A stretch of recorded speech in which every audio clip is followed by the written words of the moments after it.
You know, life has a way of surprising us. We've all had unexpected moments that really end up impacting who we are. I'm Chavie Brooke, and let me tell you, I've had my fair share of these moments. On Totally Unexpected, I don't just interview my guests. We have long, meaningful conversations to explore the twists and the turns that change their lives.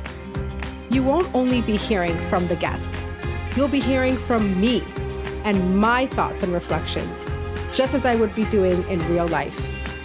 These aren't traditional interviews, they're conversations about struggle, growth, and the moments that make us human.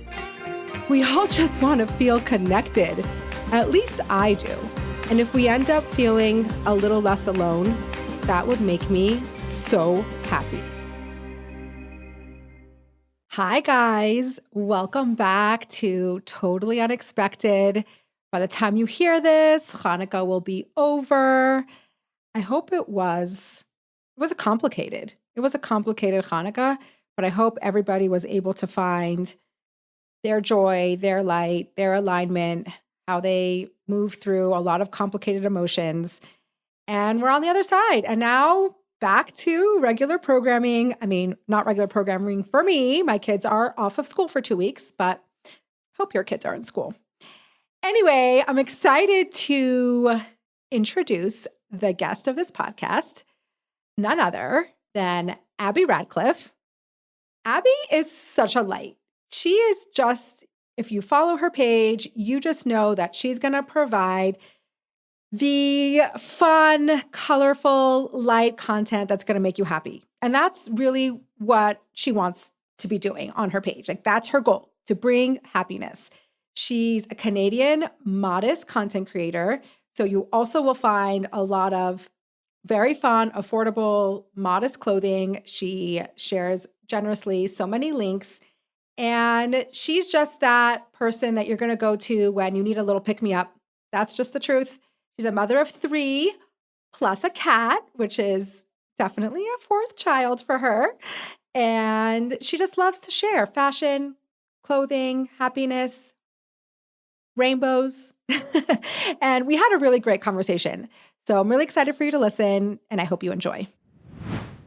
If you want to sponsor, please reach out. I think it's not a secret that podcasts are funded through sponsorships and advertisements. There's no secret way to go about it.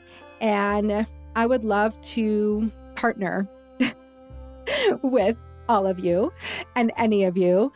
Please reach out. All my contact information is in the show notes. And we're very grateful to all our partnerships and all our sponsorships.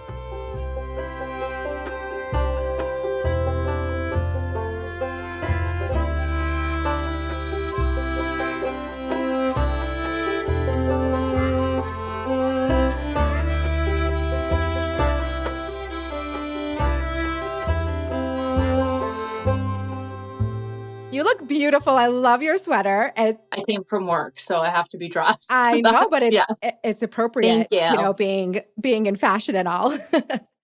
So you would think I thought of like what I'm wearing, but no. This morning I just threw it on. I'm like, this works. This works. It totally works. I'm so happy to have you here. Thank you. You've been on my wish list, so it's so exciting. And I always like to say, if I know someone from before, I always like to trace back how we know each other. And we have an online friendship for a few years. And then I came to Toronto 2 years ago to speak at the shul, the Chabad shul, and we got to meet for lunch and we got to meet in person, which was so fun. And I love, one of my favorite things is making an online friendship and being able to transition that online friendship to real life. And we don't live in the same, anywhere near each other, so we don't see each other that often, but it is cool to be able to be oh, we connected, we're friends online. Let's connect in person. And that was really fun. It was great. It was lovely. It was everything I think I know there's not that many people I think that I would reach out to, but I've always had like such a like appreciation for your page and Aw, just thank how you. open you are. And obviously you live in like the most gorgeous place ever. And I love nature. And just I felt like I was like, you know what? Let's reach out. Let's do Yeah. this. And it worked out. So glad. I love that. And we talked a little bit before our the recording about like female friendships and navigating that at our age. And it's a very interesting thing. And people have a lot of different approaches and thoughts. And some people are like, I don't need any more friends in my life. I'm good. And other people are always constantly open to having another friend in their life. Where do you fall on that spectrum? Oh, I'm like open for business, but you have to, like, unfortunately, though, you have to fit such a specific requirement that, Okay. like, there is like criteria to be Yes. like let into the friendship situation. But at Mm, the end of the day, like, I love meeting people. I think you could learn so much from everyone. And then this is something that I truly believe in, that even within your friends, every friend is going to like bring something else. Like you have the yes. friend that you could do your like that will have like the sympathy, the friend that you vent to. Like there's not all friends you could vent to. There's Yeah. the friend that like you have like your crazy shopping story, or like the friend that you've known since childhood that will like get something like that, like a throwback. So I think even within like your friend groups, there's levels of friendship. And like, so there's like, obviously, yeah, there's friends that, you know, you see at, or even like in your kids' classes, like those moms or Yeah. whatever. They're Yeah. friends, but they're not like the close. Then there's like, Yeah. yeah. And then like, it gets closer and closer and closer. But I am always open to just like meeting. People are just so interesting. I love them. Yeah, It's great. I relate to that. I very much agree. Like, you never know. Like, if you have your, like, if you're not open and your like doors are closed, I just find that like you might miss out on so many amazing opportunities and so many amazing people. If you could share, like, what are some of your criteria? Like, how do you make the cut? I know. How do you make the cut? I like to think that you have to just like, you got to be funny. You Yeah. can't take yourself too seriously. Like the people that you know, that are in my friend group, we're like a positive bunch. We uplift each Hmm. other. There's not this like downer sort of feeling. There's like a level of like trust. You know that when you're like confiding in someone, it's not ending up all over the place. So there's a little bit of Yeah. that as well. And I think we just like generally we respect each other. We have like a good time together. And I think that's just all I want, that like Yeah. when you're with them, you just feel like the best version of Yeah. yourself. I tell my kids, because they're kind of in that stage, a lot of preteen, teens. And I'm like, if somebody doesn't make you feel good about yourself and you're like questioning or you feel yucky or you come away with a frustrated, like those are not your people, right? Correct. We It's want hard. it's hard. I got to say it. Hopefully, they'll go through that process, but my job as a mom is to constantly remind them like you're worthy, and if there's a friend that isn't bringing out your best self, then maybe it's not your person. And I have to remind myself that as an adult too sometimes, especially when you are open and you are just that type of person. Sometimes it could be a little hard because you let people in and you let people in and you let people in. And then sometimes you get hurt, and that's part of life. It's true. You learn. I like to think that I do have a pretty good gauge of character. So Yeah. like when I am like initially like meeting people, I'll be like, oh, okay, Yeah. she's crazy. Yeah. Maybe we'll like just, you know, Surface. back Yeah. away a little bit. Yeah. I think it's also important to like kind of like really listen. Like this is when you're meeting a new person. Listen to what they say to kind of get those flags. Like Mhm. when someone says, I have a hard time keeping friends. Listen to Why? them. Believe Why them. do they have a hard time? Like what is it about them? If you notice someone does flip from different friend groups, why? So like just Mhm. try and figure out also for yourself. So I find that because when I am meeting someone, like, no, you're here for life. Like you're Yeah. locked in. Like once you're in it, like Yeah. you're stuck with me. Yeah. So I love what you said about that. Like, listen to what people are telling you. They'll tell you who they are, right? If you're paying attention, like people will let you know who they are with their words, with their actions, and you have to be paying attention. I feel like these days we live in, I think it's getting a little better maybe, but there was a time, and we're still in it with like this cancel culture. And we just got really quick to like cut people out if they're, not serving us or they don't make us feel good. Do you think that can go too far? Like we're just so easily dismissing people if they're just problematic. Okay, of course there's like the problematic people that need to be out of your life, but then there's that gray area where we're just so fast to be like, you're just not serving me, or I'm uncomfortable, or you know what I'm saying? Like, yeah, we also have this like joke in our friends group where we're like, let us know when we're like friends again with that person, because since you didn't like her, we don't like her anymore. exactly, it's like a And so, posse. which is terrible. But I like to say that sometimes, like at the end of the day, even though you hear things about people, did they do that to you? Like, give them the Mhm. benefit of the doubt. I think, like, as humans, we do make mistakes, but there's layers to everything Yeah. also. Yeah. Like, there was this like podcaster that like got in this like crazy scandal, and then suddenly everyone, it's Huberman, like Huberman report. Oh, yeah, yeah, yeah, Yes. yeah, yeah. So at the end of the day, like, and I listened to his podcast, just because he did something bad, and like there are layers to it. He did something awful, it doesn't make him dumb. In fact, actually, to pull off everything he did is Right. probably brilliant. Right. But I think at the end of the day, like we do as humans have layers, and we do need to like come with travel with like a little bit of sympathy and things. So like Mhm. we're not going to fully cancel. There's nuances to everything, and obviously there's like certain boundaries that we set. Like obviously, if they do that, they're dead to us. But at the end of the day, like just because one thing happens doesn't mean like that person like gets out. It's over. Like why did that happen? How did they reach to Mhm. that? And like just like I don't know, you could have like a very talented surgeon who is a horrible person, but Yeah. they could perform surgery perfectly. So I think like there's Yeah. levels. It's so true. And I think it's difficult because we live in this time where we get so much information and we're very quick to judge and to cancel. And I think that happens often. Like let's say you look up to somebody in a certain space. Like let's say, for example, a certain wellness advocate or therapist or psychologist, and then you read something about them or you read one of their opinions and you're just like really don't agree. And then all of a sudden, you're just like, you cancel them. And I always try to maintain for myself this attitude of like, you don't have to like everything about a person for them to have value. So you can agree with them on some things and disagree with them on other things. You can like who they are, in this area, but then don't like other character traits.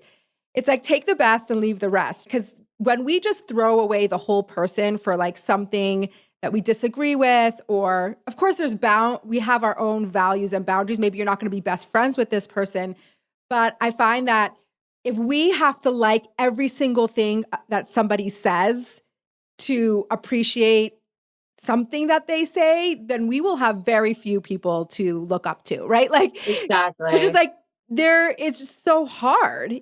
Well, I heard like this theory, Yeah. and I do think it does apply, where it's like a friendship theory. So at Yeah. the end of the day, there's going to be one thing about even your closest friends. Yes. I would never ask this question to my friends. I do not want the answer. But there is going to be one thing about your friend that is like literally, it drives you insane, but you're going to overlook it because the Mhm. rest of it It's worth is it.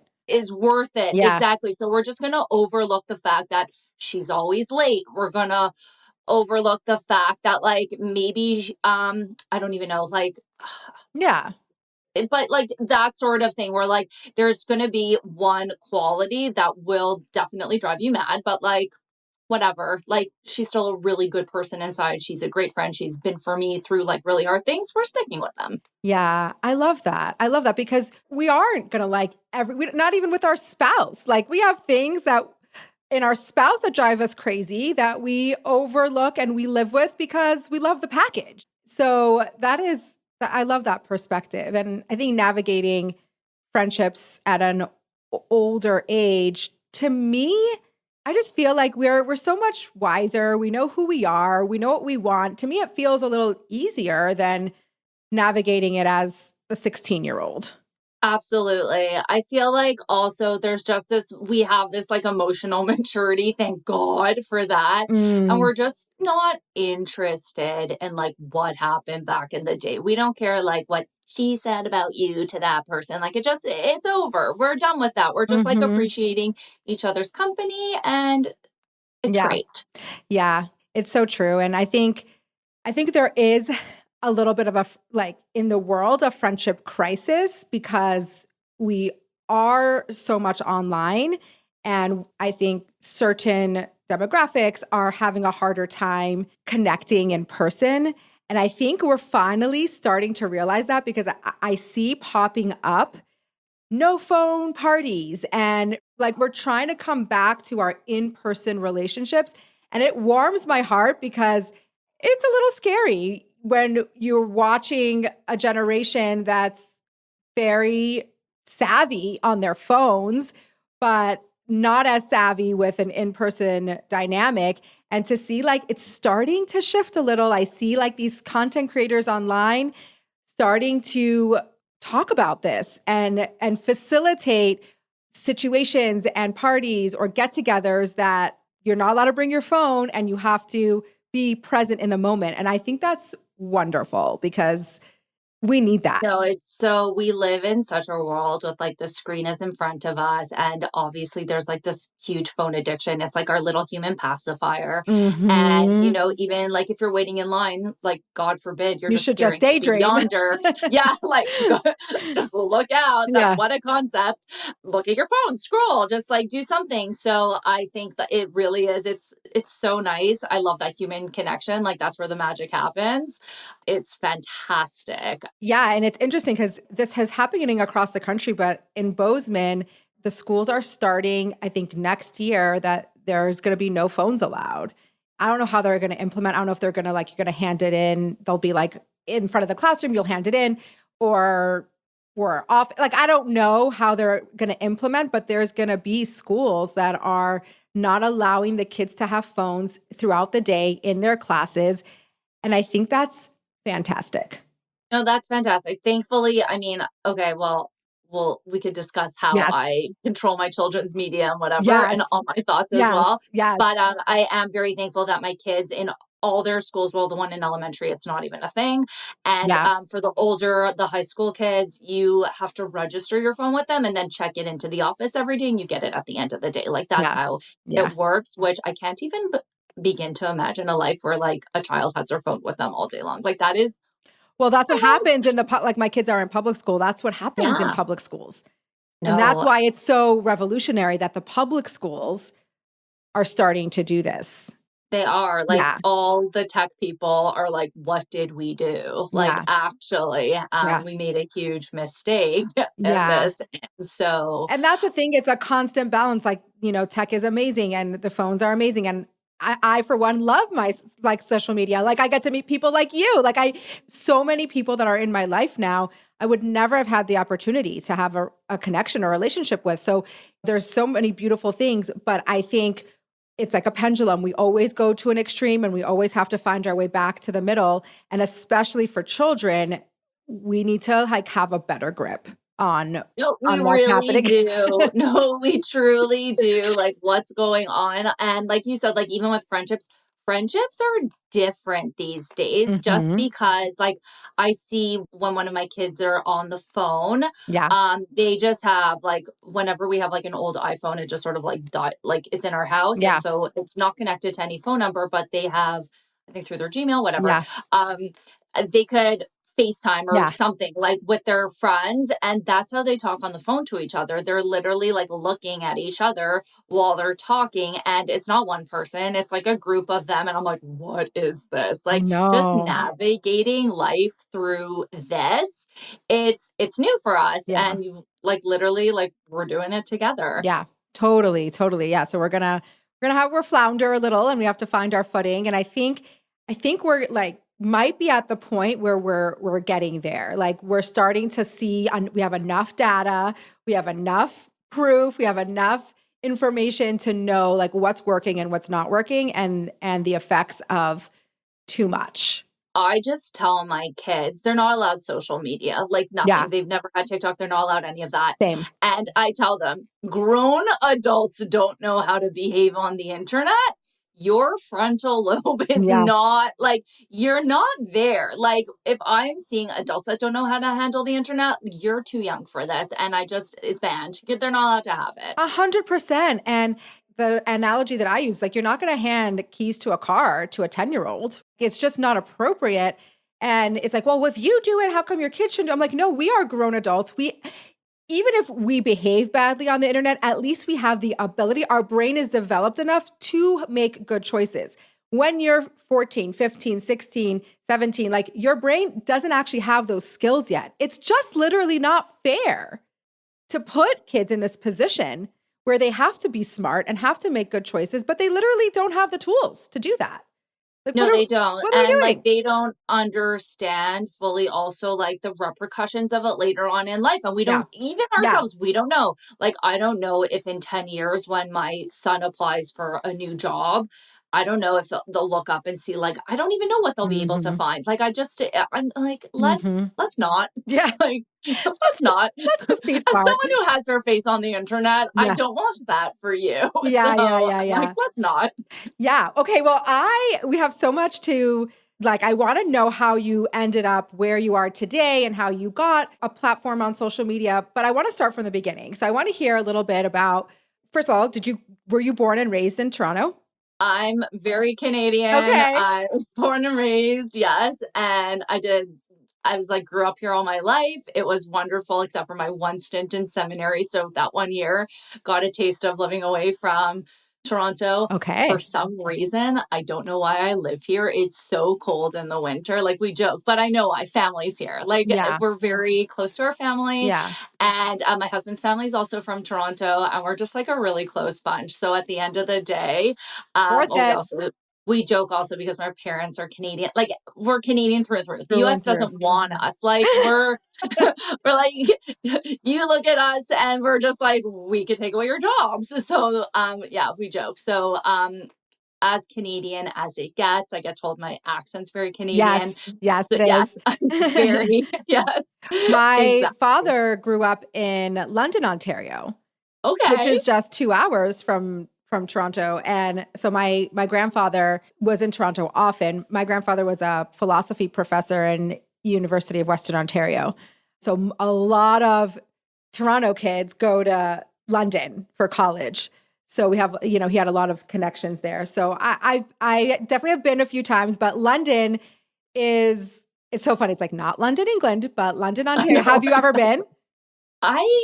I actually can't say I have. I'm trying to think if we've ever on a road trip driven through there, but I maybe just on the highway, but I haven't been to actual London, Ontario. Like, it has small town vibe, it's very beautiful, has small town vibe. And we used to go spend a few weeks in the summer every year. So it has a very like warm place in my heart. But my father was born in Brooklyn, but he was raised, is Canadian. So a little connection. There you go. I didn't know that. That's so cool. Yeah.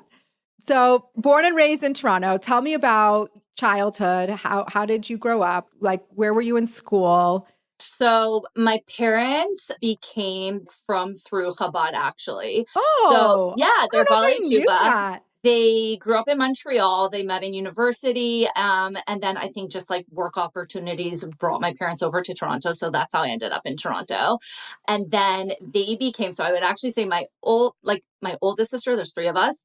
She went through like all the phases versus like when I was born, since I'm the baby, like we were already from. So like she has a great journey of like all the school she went to, but I started at an Orthodox school. So I was like, it was great. So I grew up mostly like Chabad, like really, I lit my Shabbos candles at 3 years old. I still have them next to me. Like it was great.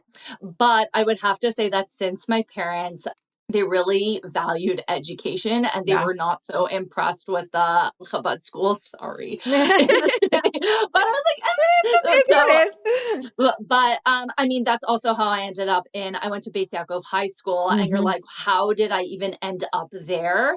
mainly because even though there was technically other high schools and there was one opening my year, they didn't want me to be the guinea pig. Like they just wanted a school with a strong education, and Beis Yaakov High School was it. So Wow. yeah, but even at the same time when they were being Bali Tshuva, like there was nothing that was like kind of like frowned upon. Like I went to movies, I listened to non-Jewish music. I went to secular camps, but then I also went to like Camp Paquda. So I feel like I got like a beautiful, Wow, that's like a I love really everything. interesting gamut of It's very experiences. bizarre, and I knew I didn't want this for my kids, to sit in an establishment where they're teaching you something and you're like, that's not my life. Like, that's not what I want. And I guess I'm not prone to like, I'm not going to call it like brainwashing per se, Right. but like the Influence. teachings of it.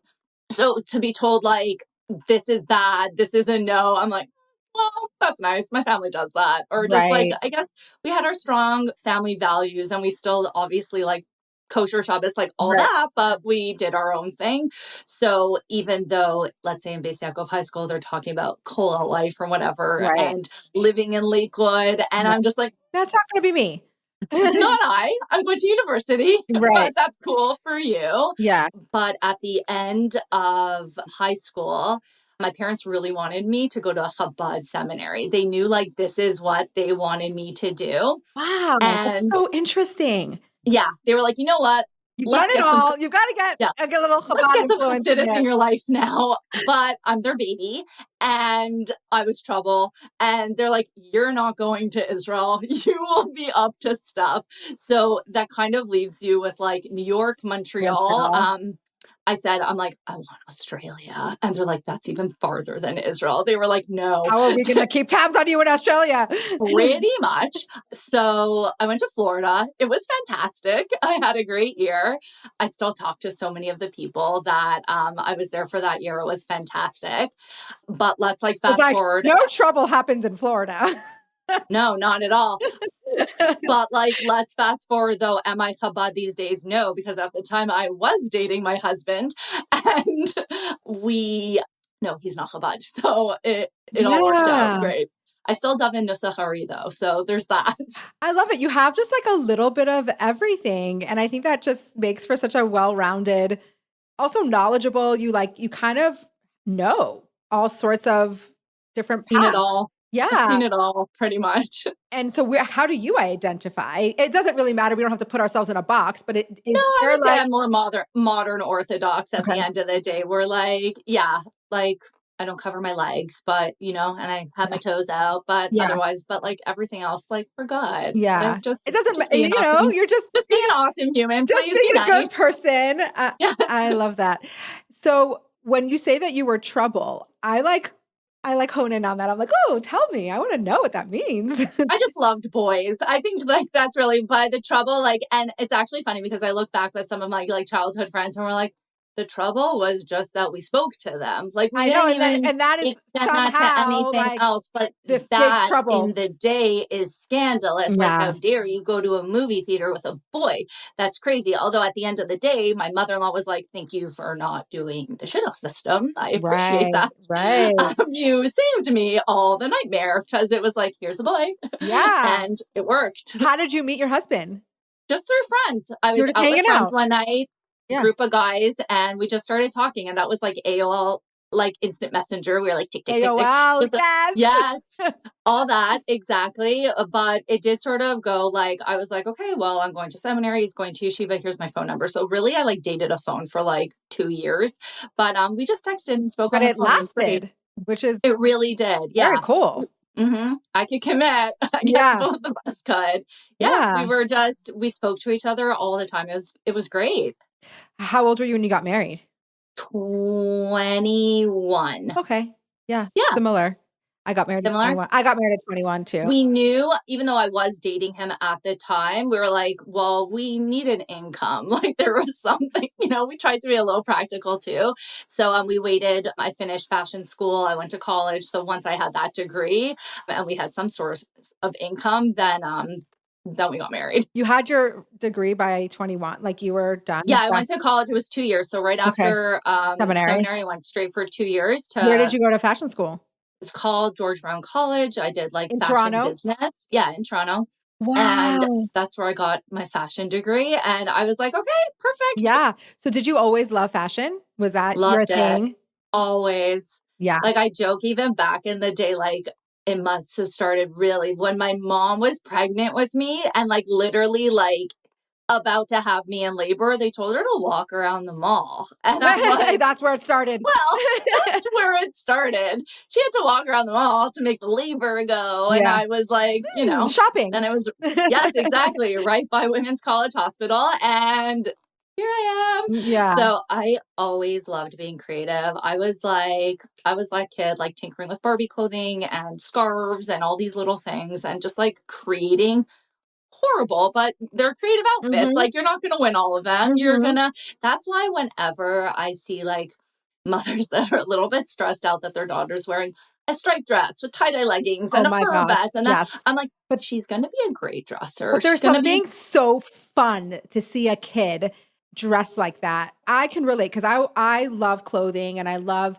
my kids to look really cute and have gorgeous clothing.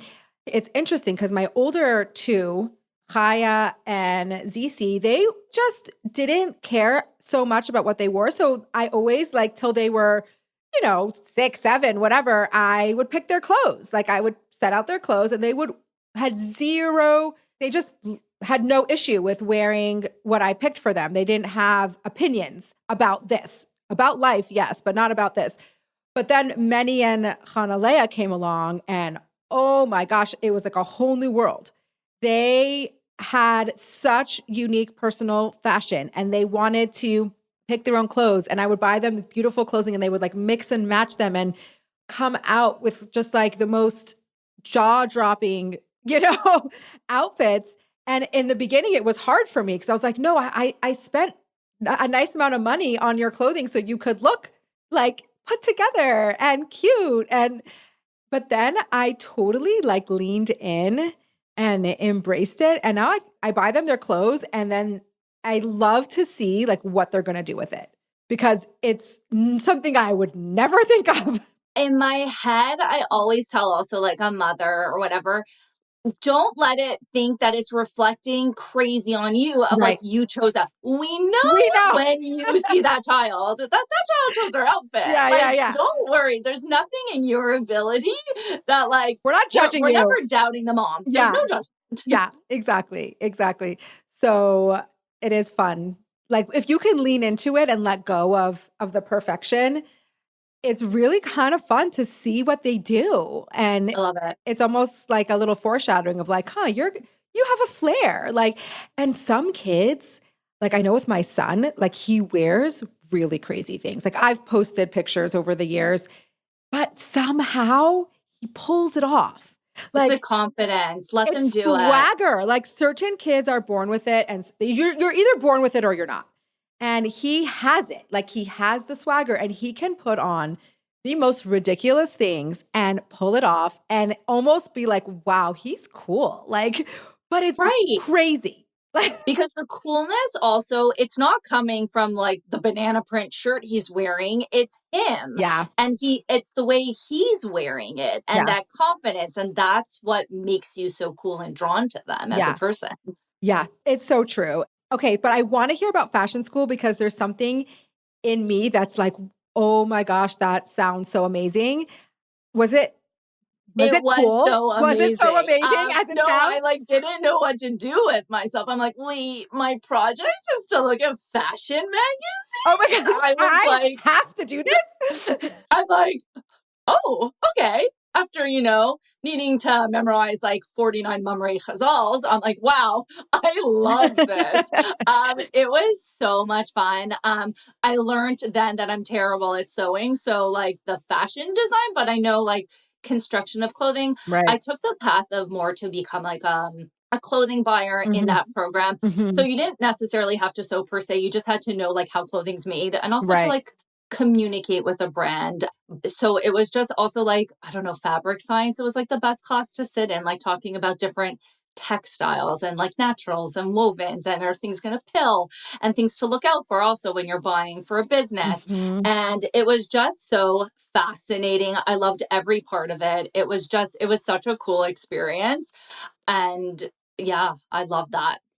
Yeah, I always say that I could go to school without any of the homework and the projects and the like papers, sign me up. Because I love to like go to school and learn and sit in classes, and especially something like fashion school. I think I've told this before, but when we first moved to Montana, I was bored because I didn't have any kids and we were establishing ourselves in the community, and it is a smaller town. And let's just be real. You're not that busy in the beginning. And people who go out on shlichus, who start a Chabad house, I would say 95% of the time they have young children. So to compensate this, like the growth of your community, and it's slow and you're establishing yourself, you have your family and that keeps you very, very busy. But I didn't have any kids. So I was bored. And I was like, I gotta do something. So I enrolled in MSU, in Montana State University, and I went in the interior design program because I love beautiful things. I've always felt drawn to things like that. When you shop, do you have to touch everything? Yes. Because yes, Yes. like that's And I exactly. hate shopping We're online. And I do because I live in a small town, but I actually like prefer to like shop on our main street on our boutiques, and they're more pricey, but I will like buy less, and be able to like shop locally. And the craziest thing just happened. We have a little new mall center type thing. We have a Free People, we have a Madewell, and an Anthropology is opening. They're all the same. They're all the same. It's the same Yes. group, right? And you don't understand. For Bozeman, this is like insane. Like, what? We have these stores, and they're going to be like, of course, they're like little mini stores. They're not that big. No, they're perfect. They're just so But lovely. somewhere to go and like touch the clothing. Yes. So yeah, so I'm like, when you say fashion school, I'm like, oh, that sounds so fun. And so I did school for 2 years. I only took the fun classes because I knew that I wasn't gonna actually get my degree, and I didn't want to do any of the core classes. I was like, this is just for fun. And then thank God we adopted Chaya, and we got busy with the Bozeman community, and I let it go. It served its purpose. I wasn't ever gonna like use it as a career, but it was something that I had such a fun time doing. And I constantly think about, like, I would love to go back to school if I didn't have to do like work at home. We're bored. Yeah. But Yeah. but like you never know. Well, that's I think why I also really enjoy podcasts in general, because it's almost like You're class, like learning. when you're learning, Yeah. but there's no test. There's no So there's no responsibilities. test. And I was like, and you're just absorbing new interesting information. So I think that's also why I enjoy Yeah. learning as well. And that's why I am drawn to listening to podcasts because of that. Yeah. And nowadays it is such a accessible form of learning, and there are so many out there, and there's a podcast for everyone. There Every literally is. single niche genre, you can find it. And to me, I look at podcasts as almost like radio. Like, we don't really have radio anymore, And that's why I'm like holding out with doing video for my podcast. Never mind, I can't afford it yet. But besides for that, what I tell myself is that I don't know, I feel like not everything has to be, I'm so millennial, right? Not everything has to be video. Like, just Well, listen. not necessarily. It happens to be that whenever I am listening to a podcast, well, exactly, radio I find to be remarkably repetitive Right, and annoying. right, right, I'm just not interested. And Toronto just has the worst traffic right. ever. So I put on a podcast. So Yes. I'm never watching it. I listen to podcasts when I go on walks. So again, I'm not Yeah. watching it. That's Occasionally, to me, that's what yeah. it's for. Like, you're supposed to be listening while you're multitasking, while you're doing other things. If you're like, while you're doing laundry, cooking dinner, taking a walk in traffic. And I'm like, what's the video for? But there's people who really watch That it. watch it. And They do. then I'm like, that's so distracting that you can't do other things. But I guess they're not doing I don't know. Like, how does it work? I know. I guess the video is also just for like promo. Like when you see the Yeah. clips Well, also, that's what that's I a lot. do have Yeah, that. But exactly. Which is yeah, perfect. yeah. That's my level of video. Yeah, correct. So you finished fashion school, and then did you get a job right away in the fashion industry? Yes, I worked in retail and then I had a baby like a second later. So there Mm, went that. Then I went to raising children. mhm. But the good part is that at the end of the day, like suddenly when my youngest started like nursery, I'm like, what am I doing with my time now? Mm. Like, I can't just go buy and return in stores all day. Like, how am I spending my days? And around that same exact time, which is how I fell into the job that I currently have, a good friend of mine was opening up a children's wear store in Toronto. And I was like, hi, employ me. Yeah, Sounds I'm here. great. Exactly. And through that, that's how we maintain like a friendship and also a business relationship at the same time, which is great. Wow. Okay, so I want to hear about that. So what is your role? My role essentially, well, actually we're buying soon for the next season, but so the role is there is buying, a lot of visual merchandising as well, and in addition just day-to-day sales, dealing with customers. I do social media as well. There are employees under as well, so it's I mean, I don't want to say manager per se, Right. but Right. yes, I'm second in command. Basically, I don't own it, which is beautiful. So I get to sleep at night and I don't pay people and the Right. bills, but anything else that falls under that, I'll do it. Wow. So to me, like buying, and this is a children's store, right? So Hmm. being the buyer for children's clothing sounds magical. I It is. don't know. Like I kid in a candy shop. Like what are the skills that you have to have? How do you know what to buy? Do you have to like predict what the customer is going to want, like, or the trends? Like, how do you do it? So basically, at the end of the day, there's like different various means of buying. You could go in person. They also sometimes a lot of businesses have lookbooks. Then Mhm. there's like trade shows. So we don't often go to trade shows per se, but we'll go to showrooms. Mhm. And then at the same time, there's also like FaceTime appointments. Like, I mean, like there's everything. Right. And they show you your line and you're literally just picking and choosing. Now, I will say, because we work in a clothing store that does cater mostly to the Orthodox community, Yeah. we are basing a lot of the clothing off of what anything is purchased in the tri state area. That's a Mm. big strategy for us because it often sells out there and we ship it straight back to New York or where it's going. So a lot of our choices are like that. And at the end of the day, you're not going to get it perfect. Yeah, for sure. We don't beat ourselves up too much about it. And then we'll have like meetings. We'll be like, hey, this brand didn't do as well this season. How are we Right. like, maybe let's take a break this season. But that brand was great. Let's get more of that. Or that sold out too quickly. We need to Do more. Yeah. exactly more. There's even a like, wait, we sold out of a lot of size 5 boys sweaters. Let's keep in mind that next season, size 6, we need more. Like those boys are getting Right. bigger. Oh, that's So smart. there's a You would lot. think like my head Yeah, is like, make sure to get more size 5s, but you're like, no, actually you need the size 6 because they're growing. they're growing. They're growing. So little things like that. Or, hey, you know what? So many people asked for this brand. Let's check into it and Yeah. see what's up. Do Yeah. you have some favorite children's brands? I'm like obsessed with children's clothing, so I know the brands. So I'm like, what's your Yes. favorite? My favorite, I love Pod Mode. Their dresses are beautiful. Like I love their stuff so much. It's funny because every brand to me has like certain things that Yeah. stand out. Like it's actually like it's funny, but like my son's entire he has to wear polos to school, all Parney, all little Parney. Yeah. The fabric's fantastic. It washes well. Like it's the Yeah. best. Yeah. They're comfortable, so I love that. I mean, obviously, I'm so thankful for a brand like Little Legs that just makes clothing so accessible, Affordable. Yeah. affordable, accessible. Their line is huge every season. It's just a group of just highly talented individuals that get it.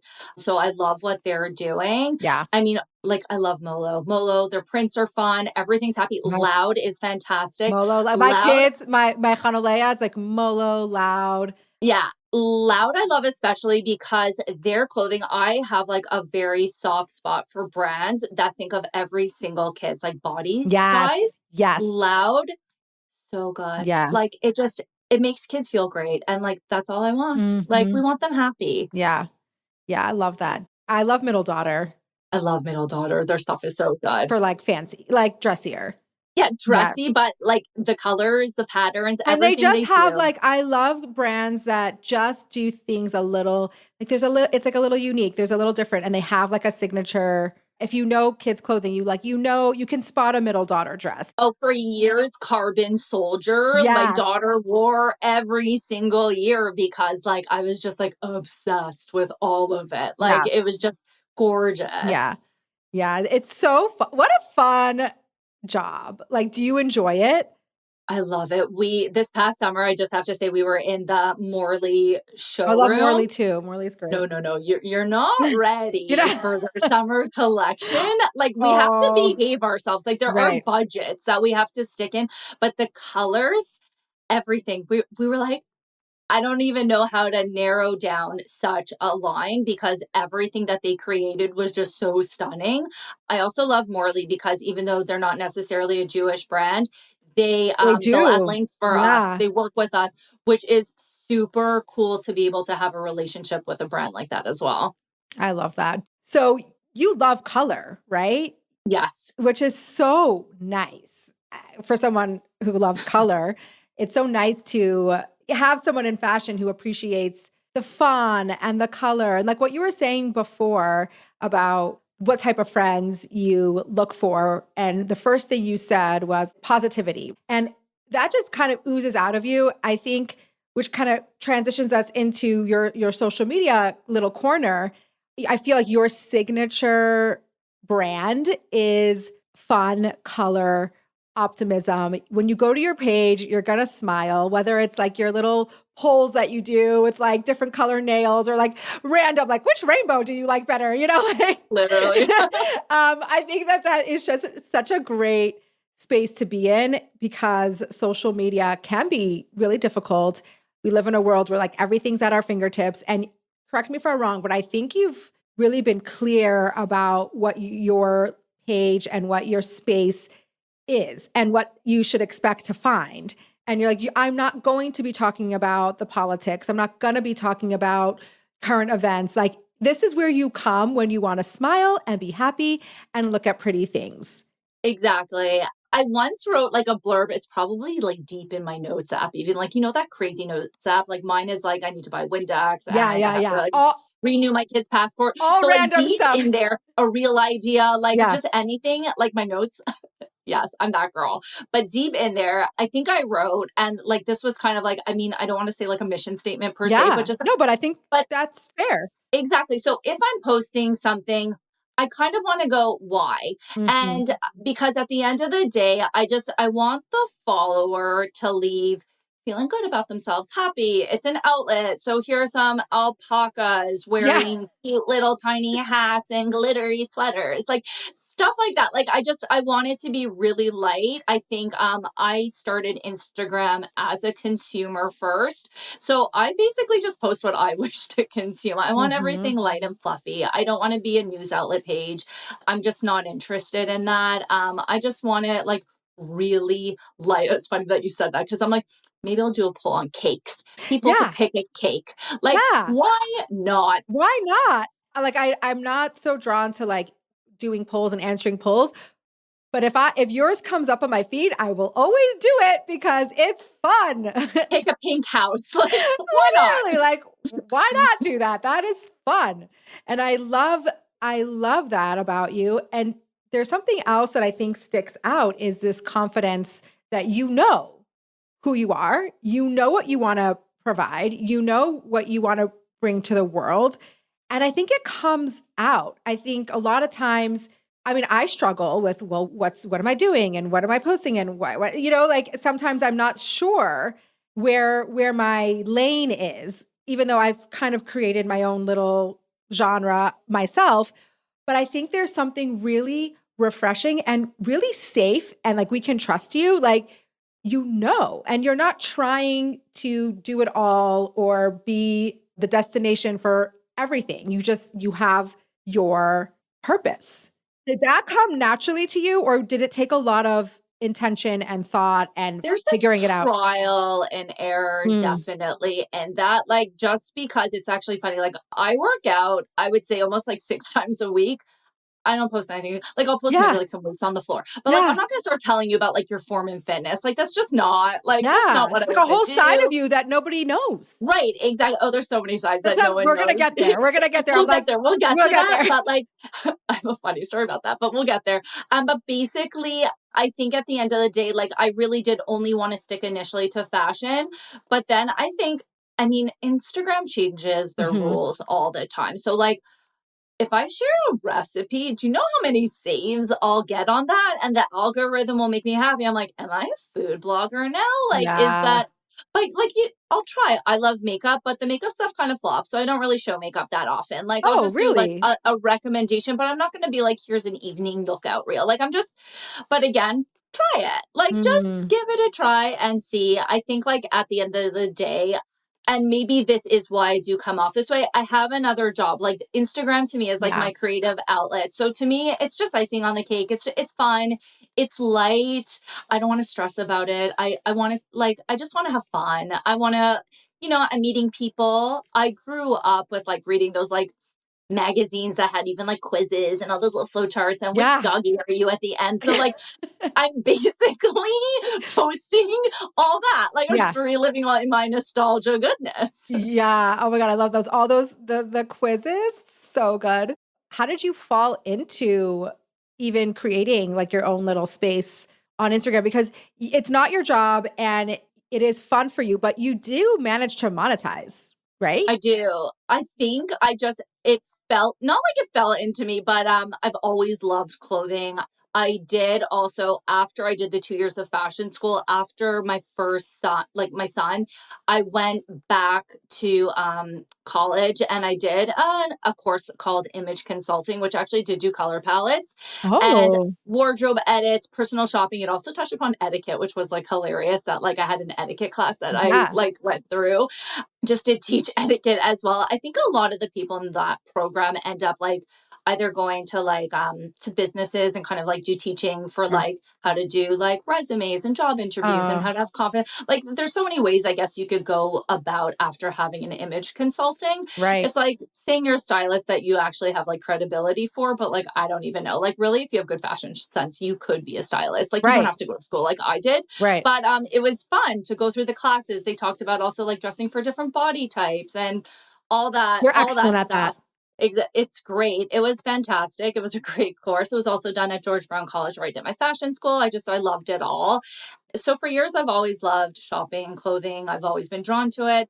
And little people would tell me, like, you should do it. You should Mm, post. You should do, ironically, a million years ago, I don't even know if it exists. Someone could look it up. I'm like, please don't, mm. because it's so cringe. It was called Fierce and Frum. I had a blog and That's amazing. I posted clothing on that. So I did do that. I just never really posted of like me wearing the clothing, but like I posted clothing finds on that blog. I don't know. Probably if you Google it, it exists. Deep dive. And then I just wanted to live a life of never having what ifs. So I was like, let's just try it. Let's just Mm. start documenting clothing. Let's just, show what I'm wearing. And it grew from there. Like, it just, I mean, I guess at the end of the day, I just kept showing up and just kept posting, and people came, which is really cool. Yeah, I think you have a really cool combination of fashion, but also that social media piece where you know how to post. Cause that's where I struggle. I don't know how to do reels. Like I'm not savvy in this space. So do you think that a combination of loving fashion, just showing what you're wearing, but also knowing how to create likable content or the things that people are like clicking on, do you think that plays a role? Well, thank you, because I think a lot of it is just at the end of the day trial and error. Like, the Yeah. first time I filmed a reel, you know how long that took, and the editing. Yeah. The editing I actually had to ask my daughter how to do. I'm like, I love how it. do I take the clip and then the this and Yeah, then like she showed me how to do everything, because I was like, what am I?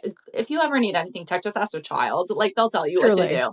Yeah. Someone asked me once, even, they're like, how do you know how to pose? Are you kidding? Look at my phone roll. I'll look like the most self-absorbed human being ever, because to get that one picture that I like, there's probably like 89 of them, and I chose the one. And I mean, I have to say, like, now that I've done it for several years, I kind of just don't care as much. Like I'm sort Right. of like, that's how I look. That one, just Right. whatever, Right. and go with it.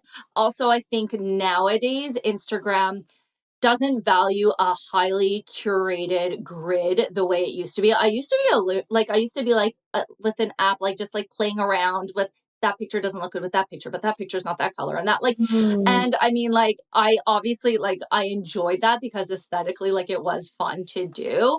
But nowadays it's just like it doesn't even matter. Just like post it and have weird text. Like it doesn't matter. yeah. Yeah, definitely. I think of you as your content is very curated in the sense of like you have a brand and you stick to that curated content, but you're also at the same time you happen to be really relatable. Like we have curated aspirational and then we have curated relatable Yes. and then we Yes. have not really curated and kind of all over the place.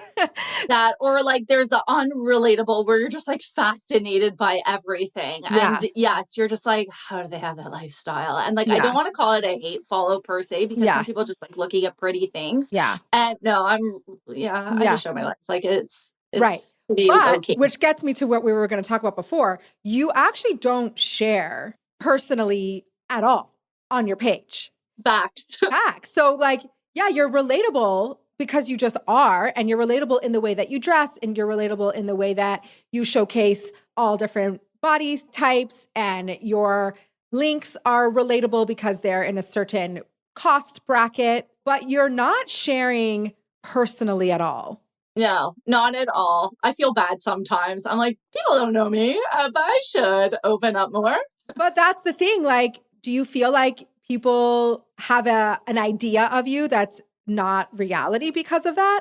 I mean, I guess essentially at the end of the day, the way that I do present myself It's you. It is online you. is me. Yeah. I live in fear that like when people meet me and they do meet me all the time, I want to look exactly the same. I never Oh want my to God, I alter my have the face. I same never thing. I'm want to like, alter my body. I want to be the exact same person that I am yeah, there than here. That yes. is super, like that authenticity is just super important to me.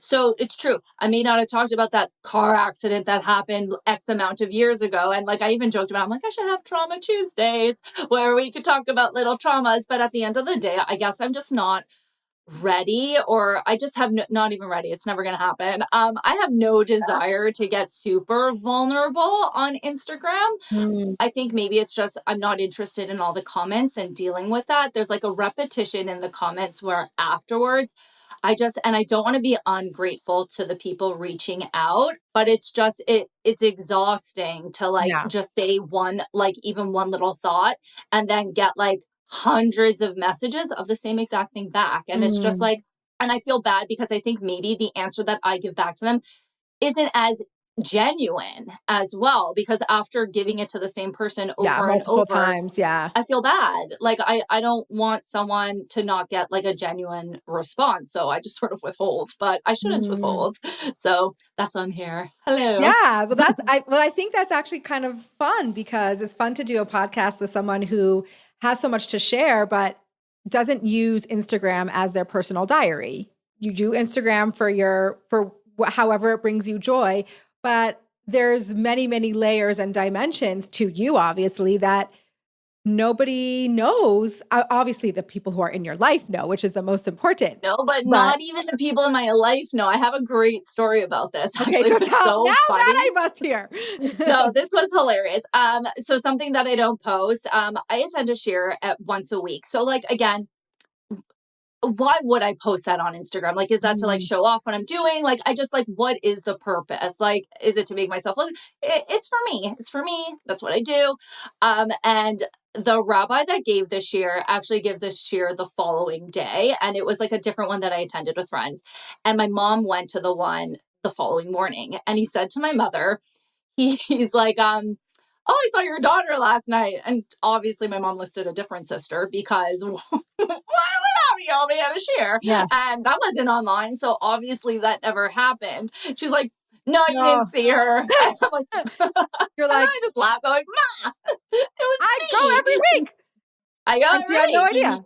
You just don't know. But like again, I don't need to be posting that. It's just not like not that it's not interesting. Maybe it could be inspiring for someone like, oh, look, she's attending. But to me, showing that off I like it. Like, Right. I'm just It not doesn't that like no align. one's It doesn't yeah, like work with you and who you are.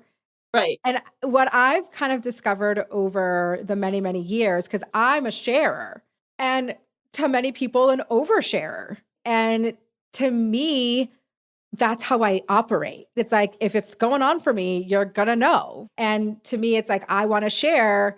It's funny. It's like, if I show up online giving a certain image or whatever, but there's so much other things going on in my life, to me, that feels yucky. Like, it's like, you don't see me, right? And that's really important. And as I get older and understand how there's like, everybody's so unique. And when you actually start to like, everybody knows I'm obsessed with astrology, but when you start to like really understand, it makes so much sense. There's certain people, like we're all created to be a certain way in the world with certain energies. And so it's not like one is better than the other, but what's so important is that you tap into the energy that you're supposed to be sharing in the world. Does that make sense? That does. Actually, I was going to say that the astrology podcast of yours is probably like my favorite one We'll have of to do your another one because it podcast. was so like, we have to like get into it even deeper. Not just that, I went to Maui several months before that podcast, and then I was so annoyed. I'm like, how did I not go to the Go to farm? the Yeah, farm. I should have gone to the farm. Yeah, yeah, I yeah. was like, I loved every single aspect of that. I was Yeah. like, it was amazing. Yeah. And I think it's such a helpful tool because I think there could be so much self-judgment when you start to compare, like when you start to be like, okay, why I could have a lot of self-judgment around like, why do I feel like I need to share that? Why can't I just be more mysterious and not everybody needs to know everything that's happening in my life? Like, why am I like this? But when you start to understand like your astrology chart, your human design, like that's who I am. And that's how I am supposed to be moving through this world is sharing my experiences. And that has its value. But that is not everybody's path, right? That's not No, how. it makes so much sense to me. And it's interesting because it's true. Like I just my father was diagnosed with cancer and it was like September and he Mhm. passed away the fourth night of Hanukkah. So it was a short period of time. Wow. How We long knew ago? 3 years ago. Oh, wow. Like this Hanukkah will be like the third. And I didn't post a thing about it on the internet. Like, and Uh, I think like yeah. again, like, am I sharing about my life or not? But like at the end of the day, that's how I processed it. Like Mhm. that was just how, and I'm not doing challah bakes. Like I'm not like everyone has Has their their thing. way of processing. And I think it also just it was a shock to people because at the end of the day, I showed up on the internet, I seemingly look normal. And like, is it like, is this real? Like, is it what? But like, and I kind of want to be like, no, you know that subway reel? I was going to the hospital. Like there's so many things, but I personally was not comfortable sharing any of that with the internet. Like Mhm. I just like it was my time. That's how I was processing it.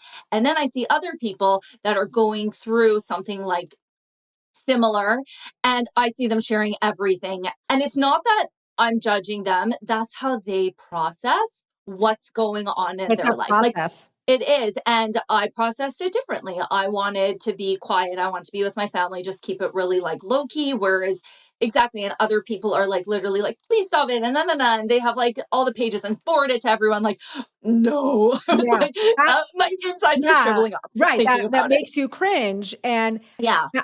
I think there's so much to think about sharing that. It's like your process was not sharing by right, just like you provide that like bright little corner of the internet with fun and happy things, like that's how you process and were able to manage all the different things going on in your life. Like this was your happy corner. And someone like me would be like, I would feel suffocated, like not sharing it. I'd be like, I'd feel like there was like a brick on my, like suffocated, not sharing every detail, but like sharing that would be my, Sharing, exactly. And yeah, people care about you. They do want to know. They are invested in you. But at the end of the day, like, thank goodness I had like really close friends and I was able yeah. to talk about things like that through them. But just my page was not for that. And Mhm. not that it didn't align because like at the end of the day, we're not happy 24/7. Like, trust me, we have off days. We are For grouchy sometimes. sure. But I'm not going to show up that way on the internet. That's just not how personally I wish to do it. And I think that's cool. And I do. I think it's very cool. And I think that however you want to show up, and I think this applies to internet, not internet. However you want to show up, I think the most important thing is you're showing up as yourself, as who you are. And authentic to you is having a very private life and not sharing, everything that's going on. And authentic to me is something different. And then the people who you are meant to engage with in your world and the people who are going to be attracted to your content, that's what you're like. There's all types because there's all types. Exactly. I was like, you're people. And I understand that, like, it is true. Had I shared more of what I was going through, maybe it could have helped someone else. Maybe it could have made someone feel a little bit less alienated But or that's something. not necessarily, that's what you learn with human design and astrology. That's not necessarily your mission. No, it's not. Right? It's clearly not. It's not everybody's experiences are meant to be shared to help someone else. Some people are meant to have experiences that are very insular, very private, and they're meant to do other things in the world. That makes so much sense. Yes. And I think we just lump like everyone together. It's like, oh, if you have an experience, you should share because other people can learn from it.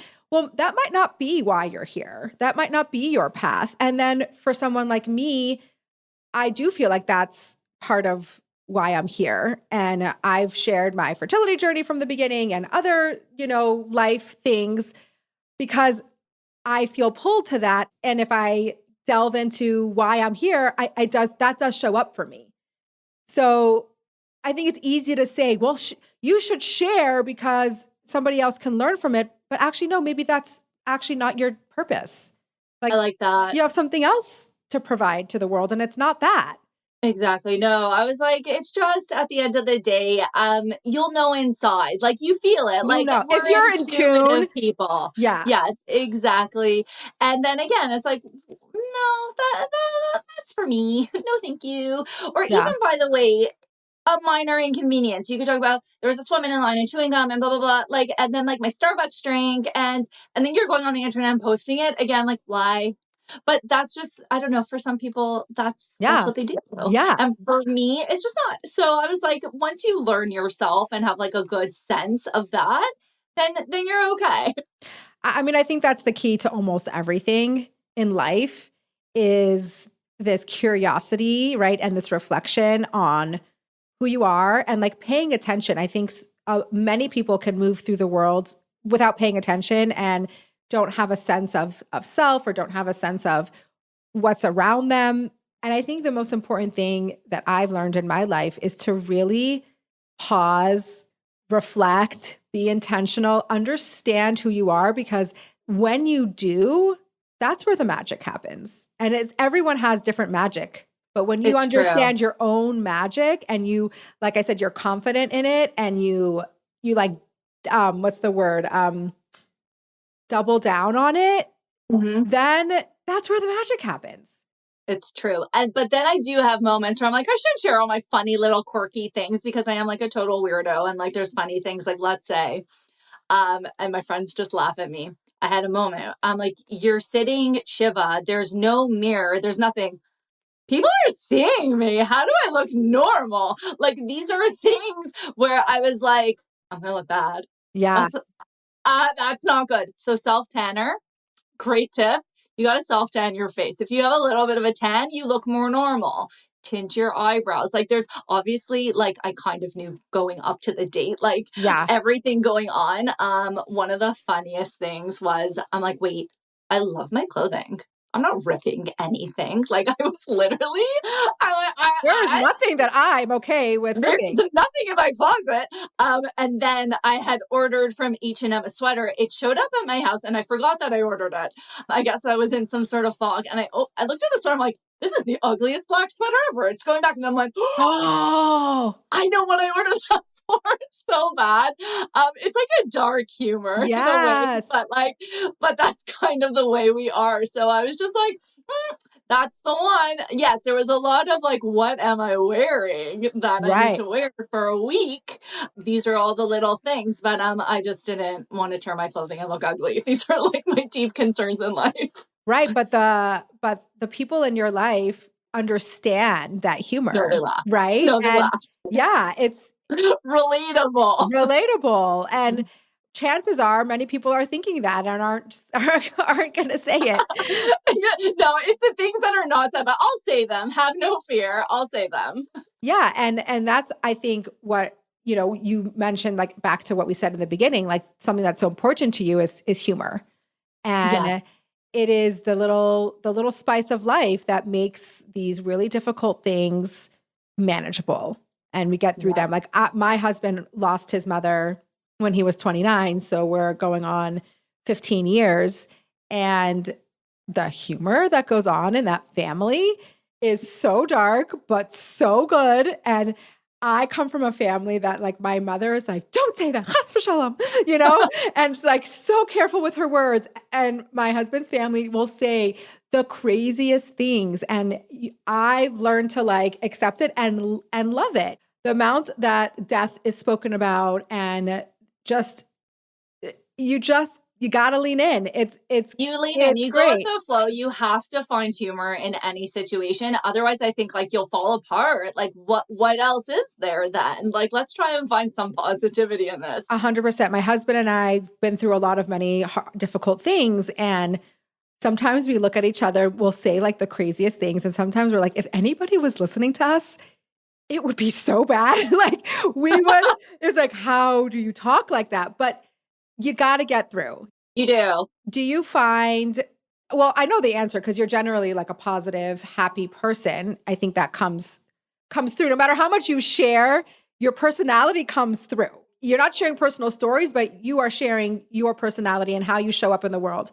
Do you consider yourself like very optimistic and always looking at the world's half glass full?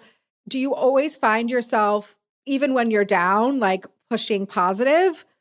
So when I'm down, I try to kind of pinpoint why am I like this? Like what led me to this mood? Like let me try and figure out why I'm feeling the way I am in this moment. So I think there's that. I think I can get very logical Yes. when I'm feeling down.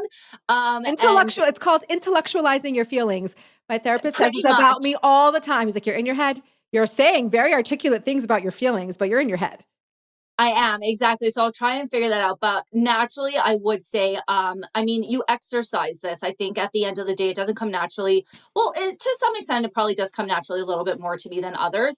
But like, I have this friend, and she was just like, I have to go grocery shopping, and oh my gosh, I have so much laundry, and then I need to do this, and then there's that, and she just kept going on. And I stopped for a second. I'm like, wait, I actually have the same exact list as her, Mm, but I'm not complaining. Like mm, that's life. It is what it is. And I think like I took a more easygoing approach. Like, yeah. yeah, okay. Now I'm not going to be motivational. I'll be like, I can do laundry. I can. I'm so lucky. I live Yeah, in a yeah, life yeah.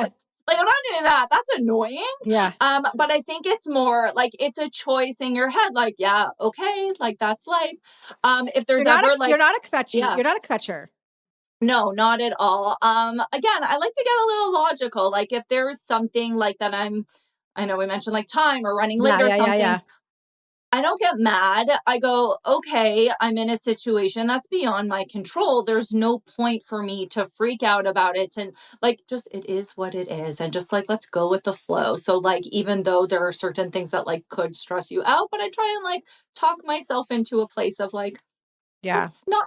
Let's not stress out about that too much. Right. So do you find that you struggle with anxiety at all or not Oh, really? I think like everyone does to some extent, but it's just a matter of like turning your brain off. I think once you have a kid also that like drives a car, you have to turn your brain off in some sort of sense of like where you could be anxious about literally anything and it could spiral. Like, Mm-hmm. what if they go out and then the rain and it's pouring and what if he's this? And like you could always, I think, in your head, like build up something, but Right. I really, really, really like thank goodness, I could talk myself down from Right. that, like, Yeah. very quickly. Like, to just be like, "That's not happening, goodbye." Like, Right. let's move on. So I can do that too. So I think that that would be like, you don't suffer from like a chronic anxiety No, disorder, not at all. but it's normal. Like we could get anxious about certain things, but like somebody who has anxiety can find like anything is anxiety inducing, right? Like there's so much anxiety and it's not as easy like just to be able to turn it off.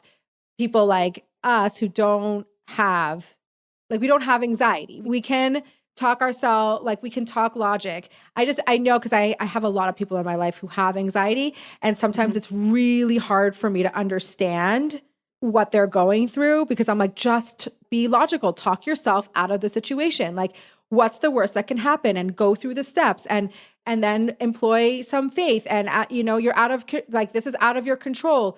And to me it's like so logical and I have a really hard time. I mean, I've worked on it and I have empathy for it so much, but it's hard for me to understand like the anxiety that spirals and is so not logical because I'm like, just it's not in your control. Like, let it Right, go. exactly. Right? Or Like, even it's in your head and the outcome's going to be fine. Like I yeah. have a child that needed to get downtown for to meet my husband who was working downtown, and I was like, okay, I'll put you in an Uber. The thought of that kid going in an Uber with a stranger on the door and this and how and that, like, and where's daddy going to be at the end? What is exactly hallway? Where in the list? Like, which door am I getting out of it? What if he's not there? How do I like? And it just keeps going. And like, you can be like, he's going to be there. Like, just stop. Like, Right. You're gonna be but, fine. and we could track you and Yep. have no, like, Yeah. but when they're in that, like, no, no, no, no, no, they're just like working through every single horrible scenario on in your head. It's just like, oi, like, I just, it, Yeah. Yeah, it's hard for me to relate to it, and I have yeah. to because I have many people in my immediate family that struggle with really pretty serious anxiety, and it sometimes takes so much. I always say you have to have compassion for the people who have anxiety, but then there needs to be a little bit of compassion for the people who don't have anxiety that live with someone with anxiety. You're like, and that, my friends, 'Cause you that's get a medal yeah, for. like, that's hard too, guys. Yes. I have to support you while you're Spinning spiraling. Yeah. out Literally spinning out in every sort of thing. every But I scenario. guess yeah, and I mean you don't want to be like, okay, so what's the worst case scenario You'll in this come up with something situation? quite incredible. It will be amazing. Like there are storytellers in our lives. Like Yeah. please tell me how this is going to I'm end. like, Whereas what's I the worst that go, could happen? And I will get a list of a very terrible things. I'm like, okay, well, that was the wrong question to ask. yes, exactly. And I'm just sort of like, I don't know, that's what God wants. And like that's how it's gonna be. And that's how like and then it'll all work out. Don't worry. I so relate because I'm very trusting in general. And I also believe with my whole heart that we have very little control and we control like how we behave. But outside of that, it's like we don't get a choice. And the choice that we have is how we show up. And I believe that really God, he knows what he's doing. And it doesn't seem that way often. And sometimes we're allowed to question and we're allowed to be upset and we're allowed to object. But at the end of the day, I believe that these things happen for a reason. And I forgot why I was saying this, but yeah, it's just like it's very hard with someone who has so much anxiety Right, to have exactly. that No, trust. I'm deeply grateful that I'm not inherently an anxious human being. I am pretty like I'm zen, Mm, calm. If there's like a panicky moment, come to me. I'll be relaxed in it. that's incredible. I'm coming to you next time.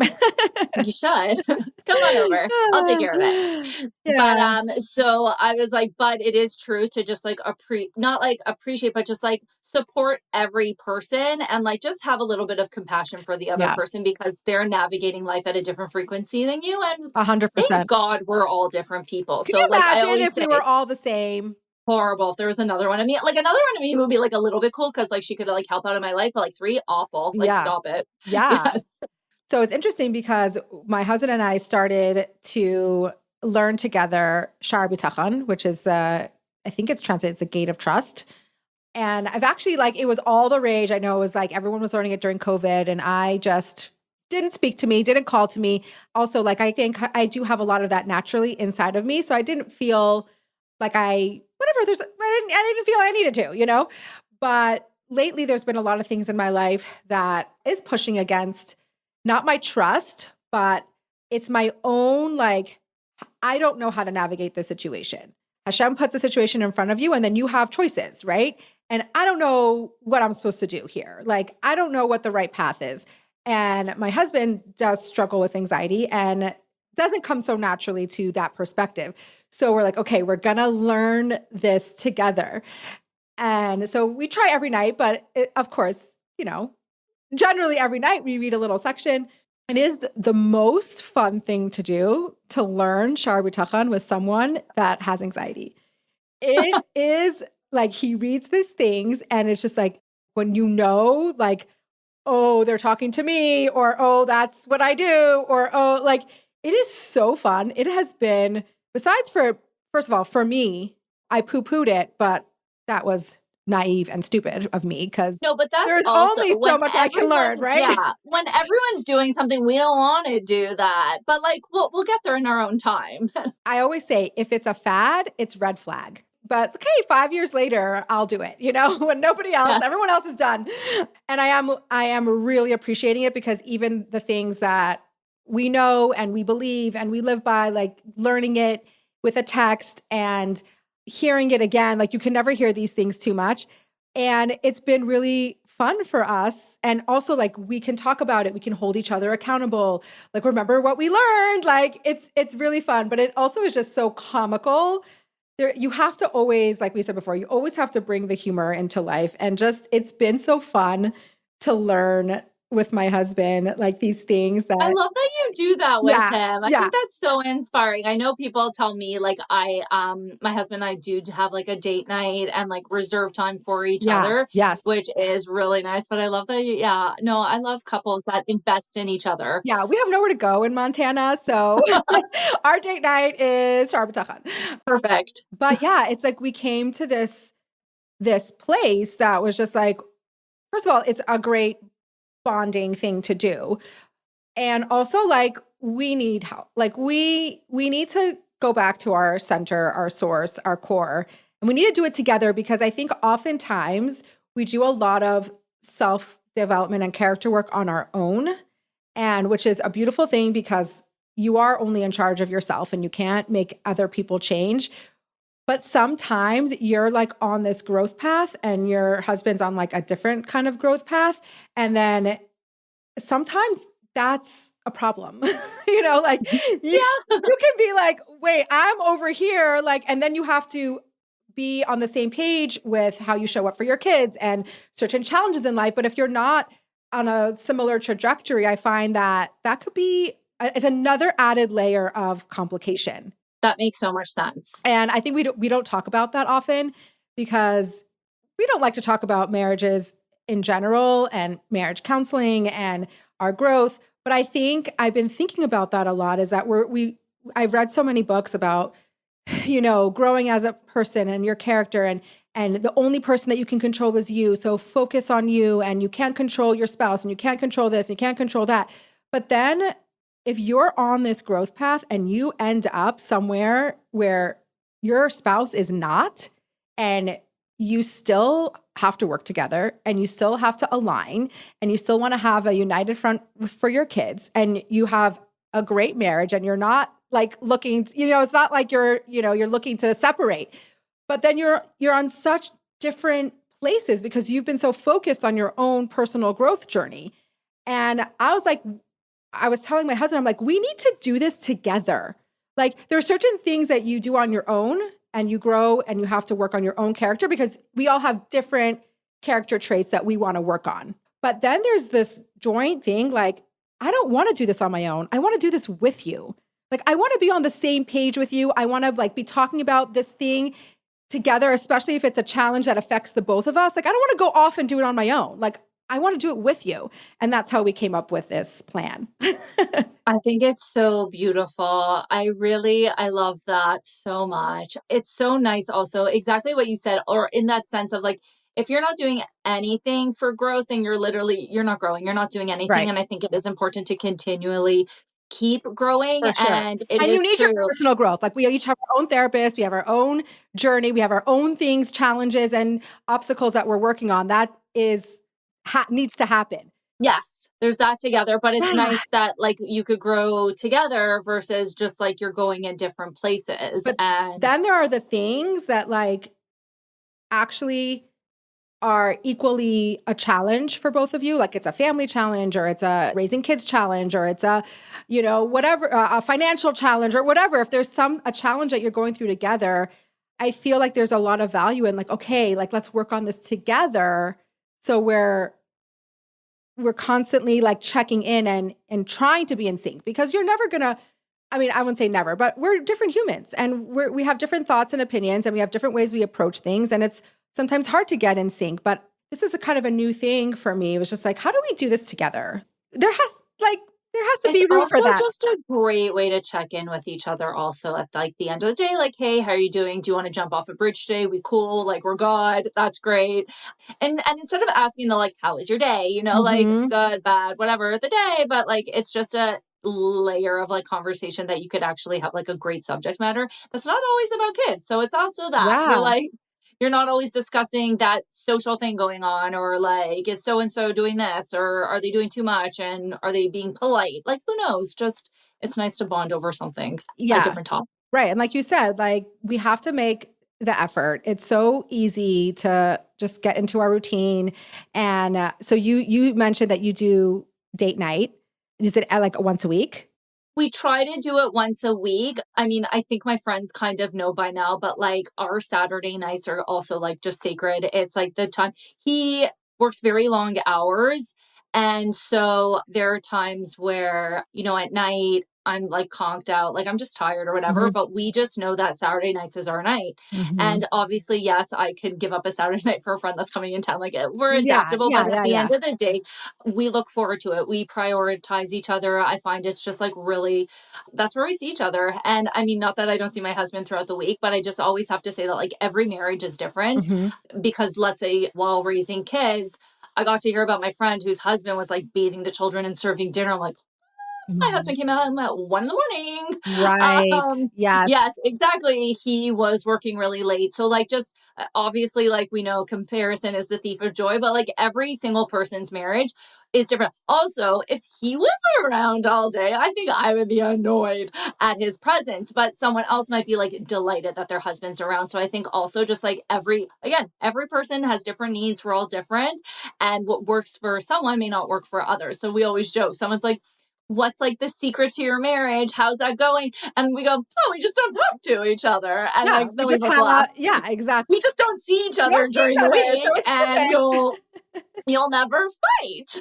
And like, and then we laugh. But Right. like at the end of no, we do like, I mean, he does work from home several days, although ironically today I'm like, I need a quiet space, babe. Yeah. I'm like, can you go downtown today? Like, are you working tonight? Are you comfortable with sharing what your husband He's does? a lawyer. Oh, okay. It's not very exciting. No, Well, exactly. long hours and No, long hours. Well, also, I guess there's different levels of like what type of law you practice, Mhm, but because he does work for like it's more corporate, his hours are like the billable hours, that is a thing. So mhm. he works hard. I appreciate him a lot. Yeah.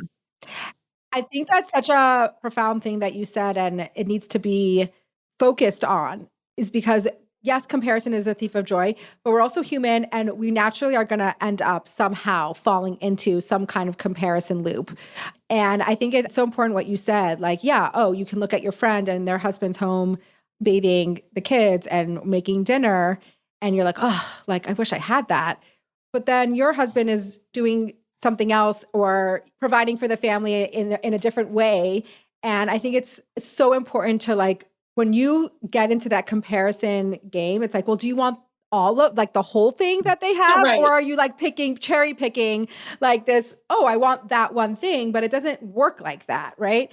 And I've been down that road in many different scenarios, but sometimes I will, like, I have a lot of sisters and I'll be like, oh, well, her husband does that and her husband does this. And I'm like, but my husband does whatever, this and this. And thank God for that. And that's what I need, But it is a tough world out there when you fall into the comparison. Absolutely. No, it's a loop. You could always compare and so this, and even between siblings, and like literally anything. And you just have to like Anything.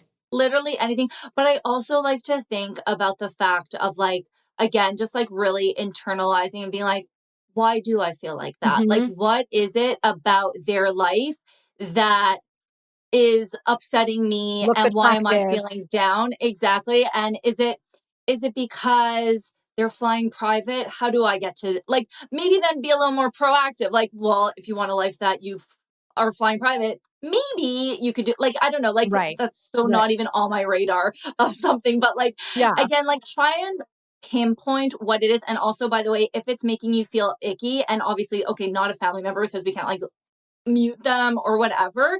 But like anything that just truly isn't like serving you, away. Now, I know it's easier said than done. I will say this goes back to the astrology. I am an Mhm. Aquarius. I'm very good at just like blocking and just like done, shut off. I've moved Yeah. on. Like we're Yeah. good. Like once I vent, I'm done. Like I'm good. It's off my chest. Let's go on. Yeah. And so like that's my personality. But I think that like really try and figure out why you're not feeling great about it. And then just also kind of like work past that as well. Yeah, it's like that concept of like the whole like trigger thing. It's like, well, if something's triggering you, ask yourself why. Yeah. Ask Ask yourself yourself. why. And oftentimes, it's not anybody else's responsibility to worry about your triggers. It's like something's triggering you. It's probably telling you something. It's Exactly. telling you, like sharing with you, like what is it that is going on in your life that is making that hard for you to participate in. Exactly. I'm not a jealous person by nature, so it is harder for me sometimes also to like tap into like what certain people's triggers are. But at the end of the day, that yeah, like just try and figure out like, and then again, I guess mentally, emotionally, be able to regulate yourself and be able to figure out like, how do I go forward in this like in a healthy way? Yeah. How are you such a grounded person? Like, were your parents this way? Were you taught these skills? Is it just like completely just natural in who you are? Like, how did you're moving through this world in a very like grounded, practical, level headed way with a lot of humor. Like, how did that happen? I do want to credit my parents a lot. I wasn't handed a lot as a kid. I had to work for it. Like there was this tradition. I cleaned your car for Pesach. I got a new pair of shoes. Like there were just like little things like that Mm, that like I had to work for things. It wasn't all handed to me. So I think that did really teach me like the value. I had an allowance. I never had like a parent's credit card. Like they yeah. never just No, me neither. gave me money and I just like swipe, swipe, swipe, swipe. And so like I definitely I had to earn things. I worked for things. I think that might accredit like a lot of that of like the hardworking, not like taking things for granted. I guess also just I try to really put myself in other people's shoes or be in the position of like, how will that make that person feel? Or like, when that happened to me, did I like that? No. So I'm not going to say that to others. Like, there Right. are repercussions for how you speak to others. So, like, it's just a little bit of trial and error and also, I guess, life experience as well. What did your parents do as a profession? My mom, a physiotherapist, so she was Oh, fun when I sprained my ankle. yeah. Can you fix me? Yeah. Yeah, just a physiotherapist, and my father worked with hospital administration. Oh, so in the medical field. Yeah, medical field, but like again, nothing too crazy. Like I would say I had a really like we had a comfortable lifestyle growing up. We never really had like a focus on like not materialistic at Mm, all. We would travel, but only ever where there was like a show nearby. So we would always end up in Miami or New York. That was mhm. basically those were our Yeah. trips that we went to always. And I'm like, can we go somewhere Yeah, cool? and you love But to like travel, right? I love traveling. I One of the things I love following, you is just, like, watching you, like, where you go and your trips, like, it's so fun, and I love to travel, like, I Yeah. definitely have the travel itch always. Always. No, like flight where? I'll go. Like we'll make this work. Like let's figure this out. So just having like a really low key, I think like upbringing probably did made me the way I am Yeah. now. It's interesting because what you're describing is, like, a focus on not material, but then on the flip side, like you love shopping, you love clothes, right? So that must be so, as a kid, was that a conflict or it just My was like, mom was like, who is this kid? Like, where did she come from? Which is the funniest thing because she has a best friend. They're still best friends to this day, which is so sweet, that only had boys. And so her friend would borrow me because she was an art teacher. And I would get all my like artsy fartsy, like craft goodness going on there. Like I bake at her house. I would do like, I well, would that's the paint. best. I would go all out at her house. I was like the adopted little daughter. And then I'd return back home. And then it was like well, the usual. Like Yeah. then obviously I had my art sets and stuff in my room. But like at the end of the day, like it was just really funny that like somehow they ended up with me. My mom does say, we have a lot of artists, some like my mother's side of the family. So that must Okay. be Yeah. something that ended up that Yeah. artist and engineer. So you could see which way my brain went. Yeah. Um, so it probably went to that. Are any of your siblings like creative or not really? No. No. You're like, We're opposites and we're like the type I mean, I don't know if you have this with your sisters because again, now that you're married, you all have different last names. Do people ever like freak out like you're your sister? Like or I guess there must be a family resemblance, but I don't know. I think some, like, if you don't know who we are, yeah, maybe that could be, but they say that we have a very strong family resemblance. And we're 8 girls, so there's a lot of us, amazing. but I don't see it. But it's been said that we have, like, a block, like you can spot them, You could spot on. So I would say with my sister, like we sound the same actually, and we have the same. We call them. My maiden name's Jessie, and so we have Jessie and eyes. We have the same eye shape, but she's in education, and she's like just. And people when they find out that we're sisters, like they literally lose their minds. They're Yeah. like, "What? You're sisters?" Like we're one of those sisters, and I always thought it was Yeah. pretty funny. Yeah. Okay. So a love of shopping, because I relate to that. And it's just, I was telling my husband the other day, I'm like, I'm having such a hard day. I just want to go shopping. um, but okay. So, and then you made that love of shopping your freaking job, which I think is life goals. Like, make the thing that you love to do your job. And I just want to ask you about your social media page and the links that you share. Are you sharing the things that like you love and you like, or are you sharing things that like, have you learned your community and are like, oh, they would love this? Do you give yourself like a price bracket, or what are your parameters around what you share? Great question. So my number used to be $200. That literally was my number. Okay. And I, in my head, was like, I am never going to share clothing that is over $200. Okay. That changed. But I think that's also like inflation. And then Yeah. a lot of people also started asking me for like gowns and stuff. And Mhm. that's also a huge challenge. Yeah. And then there are people that technically would spend more on things. So I still to this day really try to keep things, I would say like under $500. Like I come across gorgeous things. But I know as myself, it is so annoying to be on another influencer's page and they go, cute dress. And then you click on it $3,000. Yeah. and it's, yeah. And you're like, not even, it's like $900 even. And you're just like, what real life is that? And maybe that is real life for others, but at the end Yeah. of the day, it's not Not the for me. majority of, Not the yeah. majority. I try to like, you come back to earth and you're like, wow, the average person. Now, maybe yes, but I will make, let's say, the exception. Like, if I'm sharing something that's $500, it's not going to be a turtleneck. Like, it will be a gown. Right. Like, it's Right. not going to be like, there's varying, like, it's not going to be a t shirt. Like, that just seems crazy. So, even though I do come across really pretty things while scrolling, the problem is that I am posting things that I personally would wear Mhm. and I influence myself. Yeah. And that's I love not that. good. Like when people, I get messages all the time, Abby, I hate you. I need to unfollow you. Like in a joking way, Yeah. like You're like, you're I the need to unfollow worst for my myself. bank. And I'm like, me too. I Yeah. need to unfollow myself. I do the same thing. I'm enabling myself, which is awful. I mean, our closets are gorgeous, but no, it's a problem. It really is. Are you like a bargain shopper? Because I'm terrible at sales and bargains. Like, that's not my thing.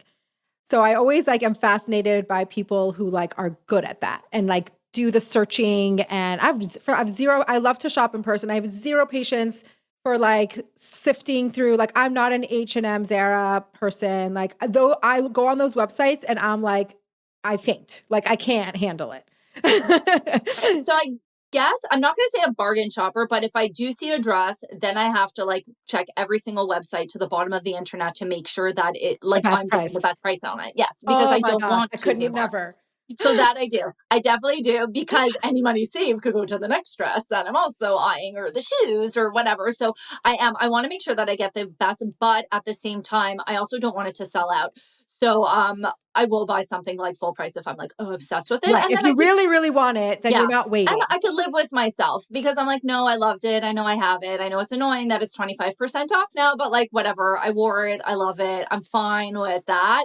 And then I could also just like acknowledge, but like, I don't want to get caught up in sales, because like sales, like let's say it's Black Friday week-esque now. I'm not sure when this podcast is going to come out, but just in general, Yeah. for anyone who is shopping Black Friday sales, my biggest tip is to make in your notes app that's very nice and lengthy, make a list of what you actually want or what you're actually like looking for, and that keeps you on track. So when you are in the sales section and you see this gorgeous dress that was $875 and now it's $128, are you going to buy it? Like, you have to stop and think. You're like, Are you going to wear is that, this? Yeah. yeah, and is that dress on my list? Is it on my, like, is it Do I something need that, it? Like, or or whatever. no? And then like you move along. So I try and really stick to the I list was as just well. telling a friend of mine, I am like Black Friday comes along because I'm a shopper. I love to shop. I buy nothing on Black Friday because I get so overwhelmed. And it's just like, there's so many things coming at you and there's so many sales and like, oh my God, I might as well get this now because it's on sale and I get this. And then all of a sudden I'm like, there's so many things that I end up doing nothing. Well, there's so many sales, but there's sales like leading up, and then there's Cyber Monday, and Yeah. then is this the best sale? I don't know. I'm I was confused. telling, I was talking to my husband yesterday when I was like, I'm having a hard day. I want to go shopping. He's like, yeah, I know. It's so hard. There's Black Thursday. I'm like, he's like, whatever, I can't keep track. Cyber Monday, Small Business Saturday, Black Friday, like Everything, Black just Thursday. literally everything. It's so funny. I think because of all the Black Friday, I not that I get overwhelmed, but I naturally just buy like the most boring things ever, because Yeah. like, yeah, like, oh, we do need a new cordless phone for our house. So that, Yeah. or The like, one thing that I have bought in previous years on Black Friday is like something like a set of pots that I knew that I needed. And I might as well get 30% off. But like otherwise exactly, the clothing and all that stuff, I'm like, I unsubscribe. I just can't do it. I can't do it. It's too much for me. exactly. Okay, so before we wrap up, I want to focus on this other little part of you that you don't share so much online, but there are little hints to it, which is the fitness health side to you. And I just am curious. I think I know like you are a cycler, right? Yes, I Yeah, like a am. Peloton. Yes. And so I want to hear about that. Like, is it something that you took on later? Were you always like a really active, needed exercise? And I think the way that I found you, I don't think that's the way that I found you, but what I remember very clearly about your page is that you would post your like morning, Yes. like breakfast, coffee situation. And I want to hear about that little side to you that you like tease, I know. but I dabble in yeah, a but little bit, like a teeny little bit. because it's a podcast, we could get a little bit more. True. I've always been an athletic kid. Whenever, like, fun fact, great at hula hoop and like long jump in Ooh. camp. Whenever there was like Machanaim, I was on your team. Like, you picked me. I could do Mhm. dodgeball. I could catch a ball.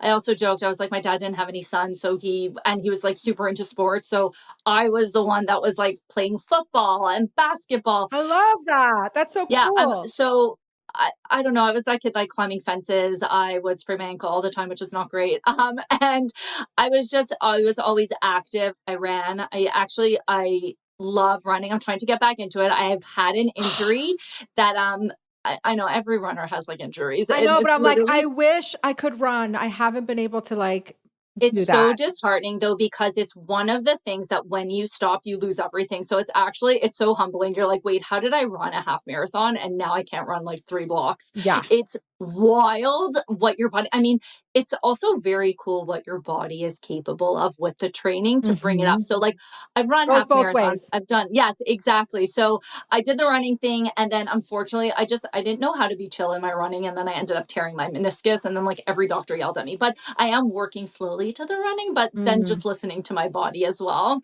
In between the running, again, this is kind of like just being like super intuitive and be like, I noticed in myself after I would do a yoga class, you know how good you feel Mhm. after a yoga class versus like I don't know, high intensity interval. Now I Yeah. understand that you need to do lift weights or whatever, but that feeling of peace that I experienced after yoga, it's bliss. Like, I don't know. And I'm like, I need to listen to my body more.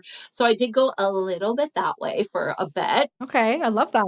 Yeah, which is important also to have like flexibility. And I know like what the older we get, like our balance goes. Like there's all these like little things that are really important.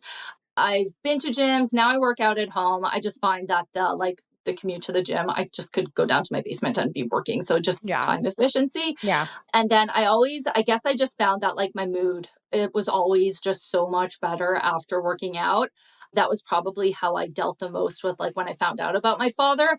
I was biking, like I was just, Yeah. and that's what like really it helped a lot, like for my mental health. I love it. And I mean, also just at the end of the day, longevity, I want to be around for my family. I want to be able to travel and lift a suitcase up on the overhead, like all these little things to be able to have like a great quality of life later, I think is just like investing in yourself now. Yeah. And I think that's why also I never worked out to be skinny or to, I never did it for looks. I mean, obviously that's an added benefit. And I actually joked the other night. I told my husband, I'm like, can you imagine if I did nothing? Like, I say that too. I'm like, can you imagine? I say that like about exercise because I exercise. I try to consistently, but I also say that about like kosher food and like in the airport. I'm like, could you imagine if we could eat anything we wanted? Like, what would we no, look I'd like? have food poisoning. Like, Right. it's Like, dangerous. I'm Like, like, sometimes I thank God that like we have built-in restrictions that can you imagine if we had all the choices? Like, how do people handle that? no, I actually don't know. And like food carts, like, thank God we can't eat from those. Like, Literally, I am like a germaphobe, so I think I wouldn't eat from them.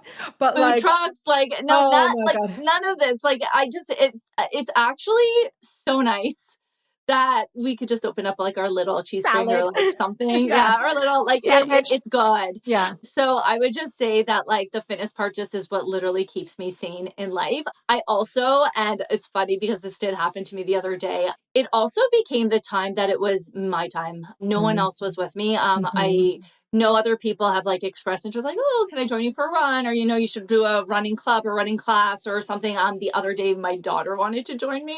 And I'm like, no. This is my time. Like, so cute that you want to run with me. I'm flattered, but like, this is my, like, I didn't tell her. I Mhm. was like, but I was just like, at the end of the day, it was the only time where I was alone. And I thought like that was actually really nice. Mhm. Otherwise, I'm surrounded by people all day Right. long. Like, Your job, there's your kids, your family. there's a kid, and I get to be, and weirdly enough, and I know that they do say this, like, it's also why people get like their best ideas in the shower or running or walking.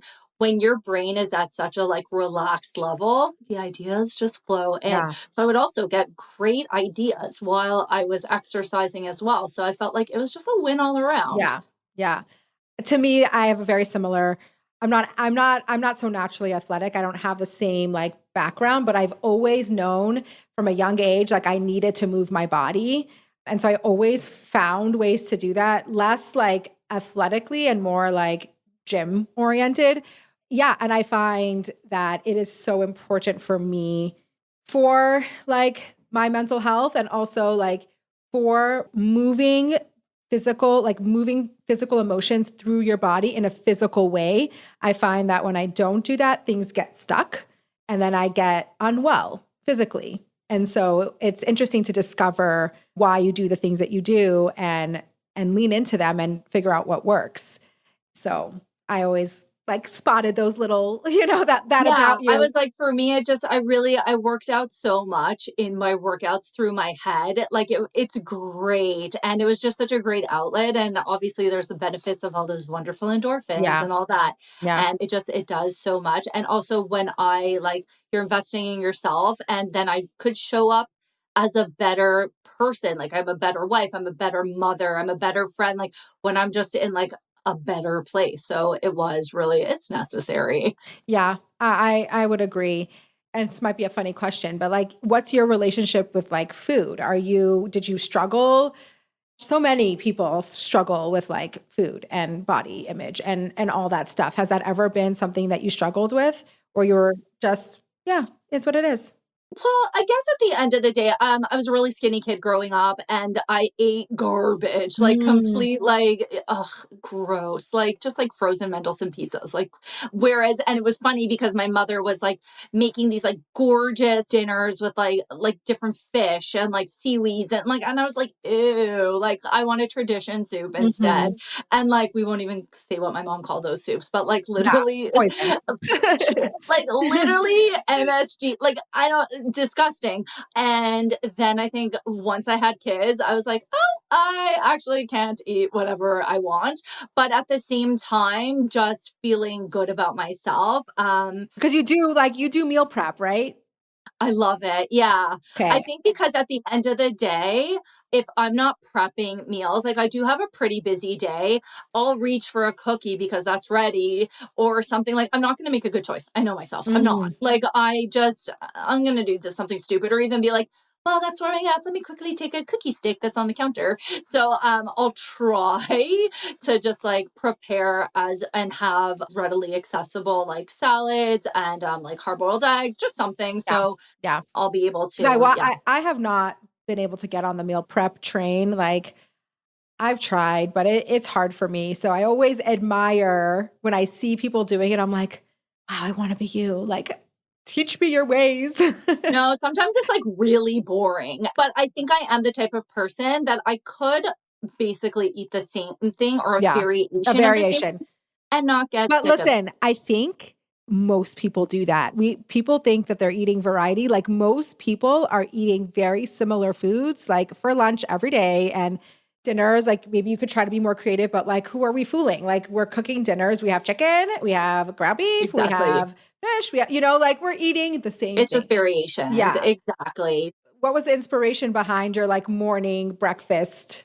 That was actually around COVID, and we were just so Oh, bored out of our brains, that and, makes sense. I mean, I remember because it was my youngest, he was in grade 1, and I had to sit with him at my dining room table for hours on end, so I was like, "More no's," like, it was just, like, Mhm. my coping of, like, whatever, and love anthropology, so anything anthropology, pretty, whatever, so, like, an aesthetic, I want my meals pretty, I want them Yeah. cute looking, so if I'm eating well, it's gonna be in what are they called? Their latte bowls. Like, so just Yeah. something, just Yeah. yeah. And it's just like a fun way to share. And I mean, obviously I lived in fear every morning of that. I would say morons instead of more knows.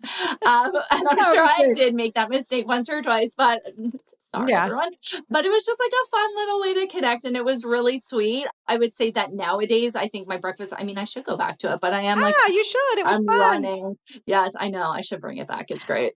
I think a lot of people who are on social media, I think the boom was COVID with how it just exploded because we had nothing to do. Like Literally. we were stuck and we needed to find a way to have a creative outlet. And that's what was available. Like I remember I started my blog, Clear as Mud, which I'm now migrating onto my Substack. I started it actually is inspired before COVID to do that. But and then COVID hit and it was like, "Oh my gosh, thank God. Like I have somewhere to put stuff," because Yeah. it was so hard. But yeah, well, it's been so lovely having you. Thank you for sharing your bright light, your positive energy, and Thank giving us you. a little peek behind the curtain of Abi Radcliffe. And just, it was delightful. Thank you. Thank you for having me. This was so much fun.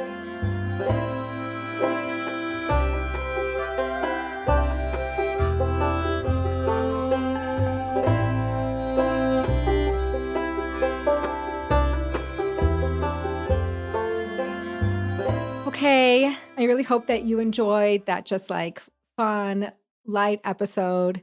And I love talking to Abby about what motivates her and how she approaches content creating. It's so fascinating because it's so different for everybody. Like there's the influencer world is big, the content creation world is big, and it's not a one size fits all. And I just really love hearing and understanding the motivation behind what people do and how they ended up here. The fact that she's like really trained, she went to fashion school and she just has so much to offer. And it was such a pleasure to chat with Abby. I want to share with you some life updates because it's been a busy week. We are just coming off of Hanukkah. I'm actually recording this on the last day of Hanukkah. And Hanukkah, especially in a Chabad house setting, is always really busy. There's so much going on between the menorah lightings. I have a tradition that we do like a big Hanukkah bash. It's like more than a party. It's like a bash. And I focus a lot of energy on that between like designing it and sourcing all like the decor and flowers and cooking the food. It's like all of a sudden you're wearing so many hats. It's like you got to be the designer, you got to be the party planner, you got to be the caterer, you got to show up as the hostess and dressed and presentable and gracious.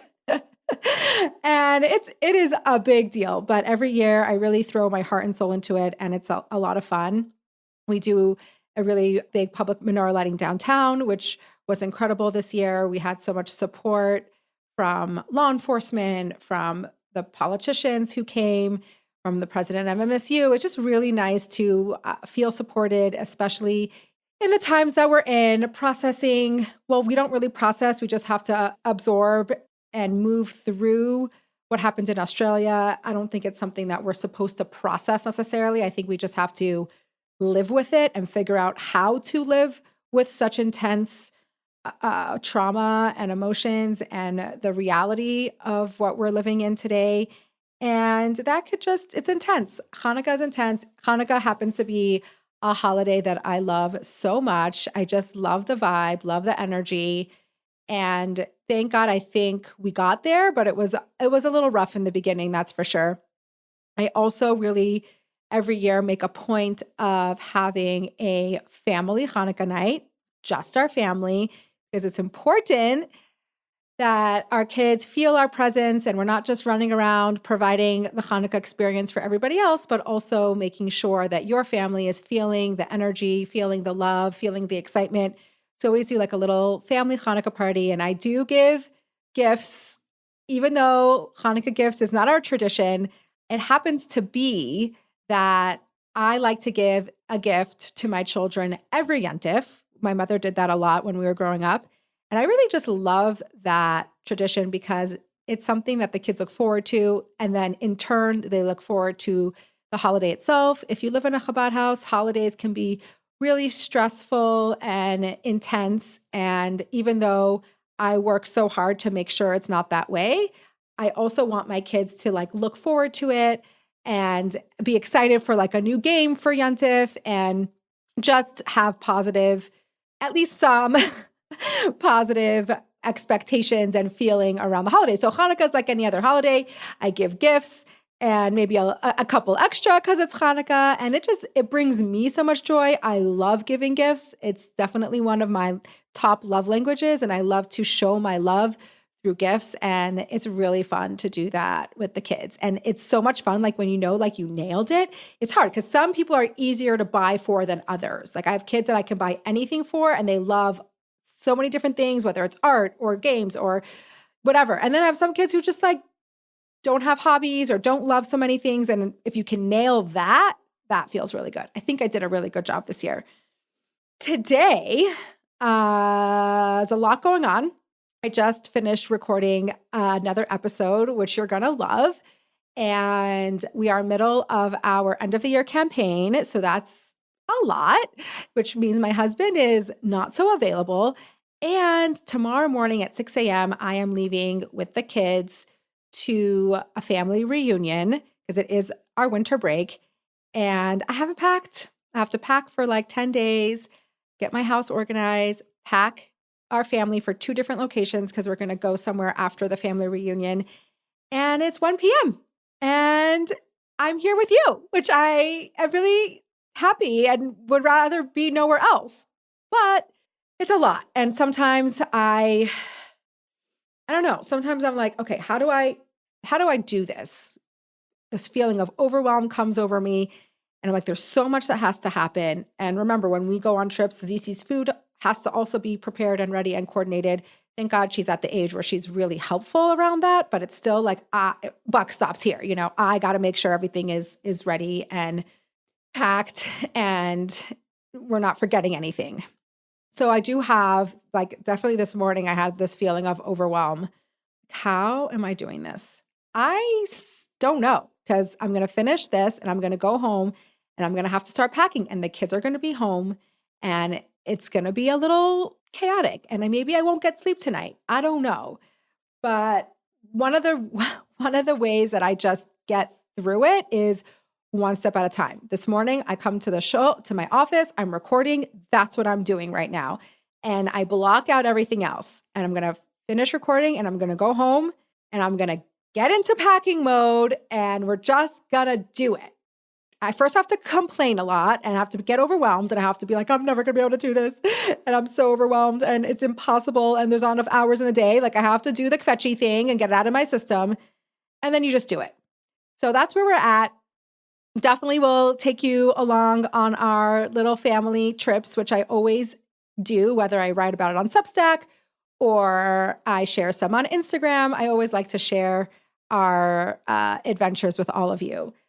So without further ado, I'm going to play some voice notes that came in for our hot topic of the week.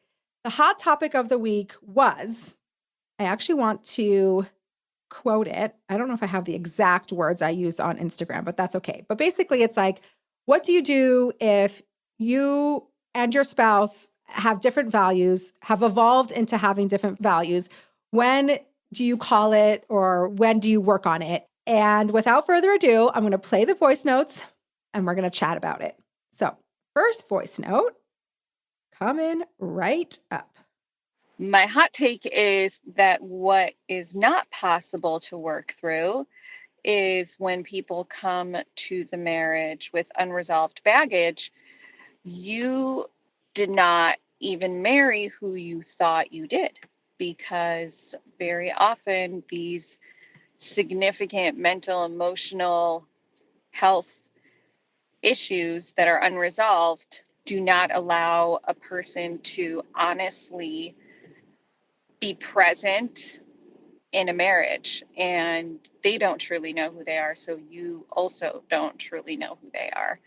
And very often, interestingly enough, another hot take is very often when people do get healthy and change, if there was a significant deep change that needed to happen, the coupleship may not survive that healthy growth sometimes, because the initial attraction and connection was based on completely different personalities and different chemistry.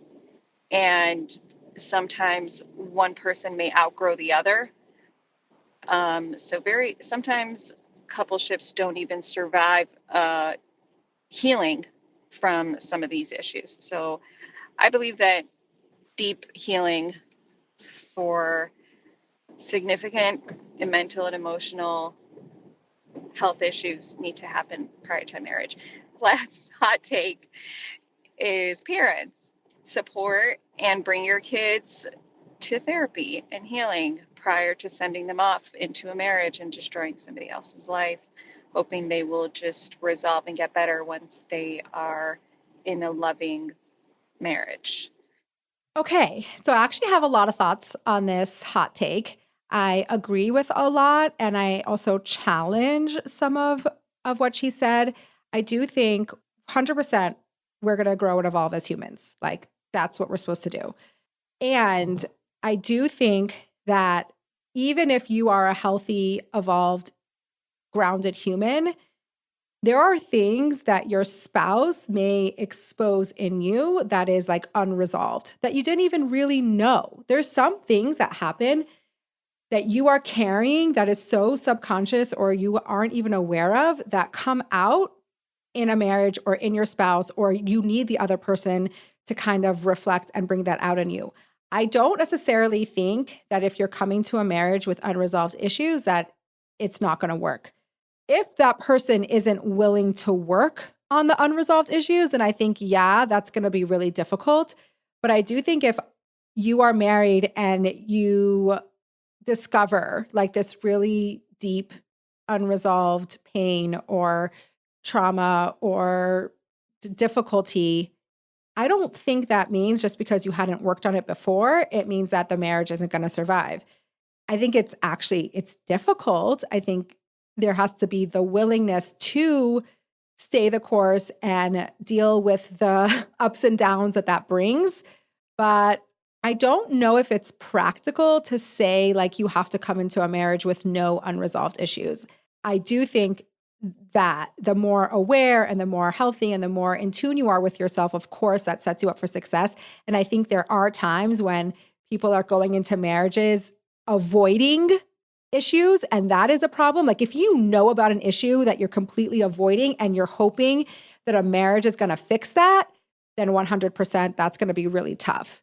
But if you're going into a marriage with some unresolved issues that you're kind of unaware of, or they're not front and center, I think there's space to say that you can work through that in a marriage. And sometimes that will bring out unresolved issues in your spouse, and you guys get into like a dance or a cycle around that. And marriage therapy isn't always the answer, but oftentimes it could be really helpful when you are dealing with that kind of growth in your marriage where your spouse is discovering things about themselves and you're discovering things about themselves. And maybe it's not who you thought you married, or it's not the exact scenario. And there's unexpected, ding, ding, ding, things that come up. I do think that as long as there's respect and love and there's like a desire for that to work, I do think that that's possible. Okay. Next voice note is actually not anonymous. It's from Moishe Chanin, and it's really aligned because Moishe and his wife Chaya have a podcast called Undecided and Committed, and they actually talk a lot about unexpected or challenges that come up in a marriage and how they navigate and move through them. So I'm really happy that we have a hot take from somebody who talks about this stuff a lot and now has a podcast that does showcase these kinds of conversations. Here we go. My take on something like this is I would apply a very general approach, and that is something I learned from one of the Rebbe's letters, and that is that the tests and trials of life are themselves the means by which we are to achieve our ultimate objective. So when there are tests and trials, when my spouse has changes their values or has different values than I do, then I simply need to ask myself that question, like, in what way is this here to help me fulfill my ultimate objective, right? In what ways am I being asked to grow as an individual? In what ways am I being asked to refine my character? What I have found is that when applying this type of attitude, specifically in a marriage, or in what way will this specific challenge improve my marriage? And once I've been clear on the area that I need to focus on, chances are I'll be a much better character. I'll be a much better person to have a productive conversation with my spouse in a way that will actually, I can communicate my needs, I can communicate my values, and we can come to a transcendent third option, right? So instead of it being a compromise where you get what you want or I get what I want, working in this way will allow me to come up with a third option that we never thought of, because each person was like trying to survive on their own, right? So over here, we can think so much more creatively. Much love. Okay, I actually like a lot of things about this perspective. It reminds me a lot about what Chavie said in her episode, which is, okay, this value change, something changed, unexpected, life trajectory happened, and you have to sort of dig deep and figure out, okay, what's underneath that? And what Moishe's saying is oftentimes these things happen because it's those exact things that are supposed to reveal what your mission is. And actually through those challenges is where you're going to get to where you're supposed to be. And I know oftentimes it doesn't feel that way. And maybe in some scenarios it's not that way. But I think thinking about that, if you're going through something that's really pushing you or that feels impossible or is totally unexpected, what is that here to show you? And oftentimes it is through those things that get you to the place where your soul is meant to be. And it's not easy and it doesn't always feel that way. And it isn't always that way. But I think having that perspective, or at least trying that on for size, could be really powerful. And I like the fact that he mentioned the responsibility that we have. Like, we can only really control our own actions and how we approach the situation. Of course, if your spouse is doing something that really, really, really doesn't work for you, they do need to make adjustments for this marriage to work. But if that happens through really open and respectful communication, you might, I love what he said, like, you might reach that third transcendent option. You might come to a place where your marriage turns into something that you never would have imagined. And it's not like you're compromising, but it's like this third beautiful option of this whole new thing that you never thought could happen or you never imagined. And I think that's just a really beautiful way to look at it. Of course, it doesn't take away all the pain and all the messy parts of it. I think this is like a very nicely packaged inspirational message.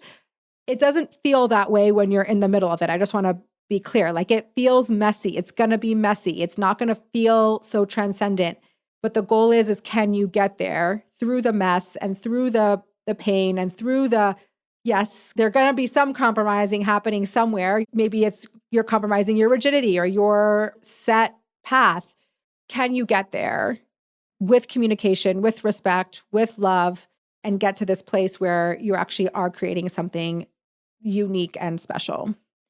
The third voice note that I have is really great because it's a little bit more of a personal experience, which I think is always so helpful to hear. Pulling it up right now. The question's really interesting that you have for hot take because I almost think that they're almost two different questions because a core value and then a core condition of your marriage could be completely different things and relate to different things.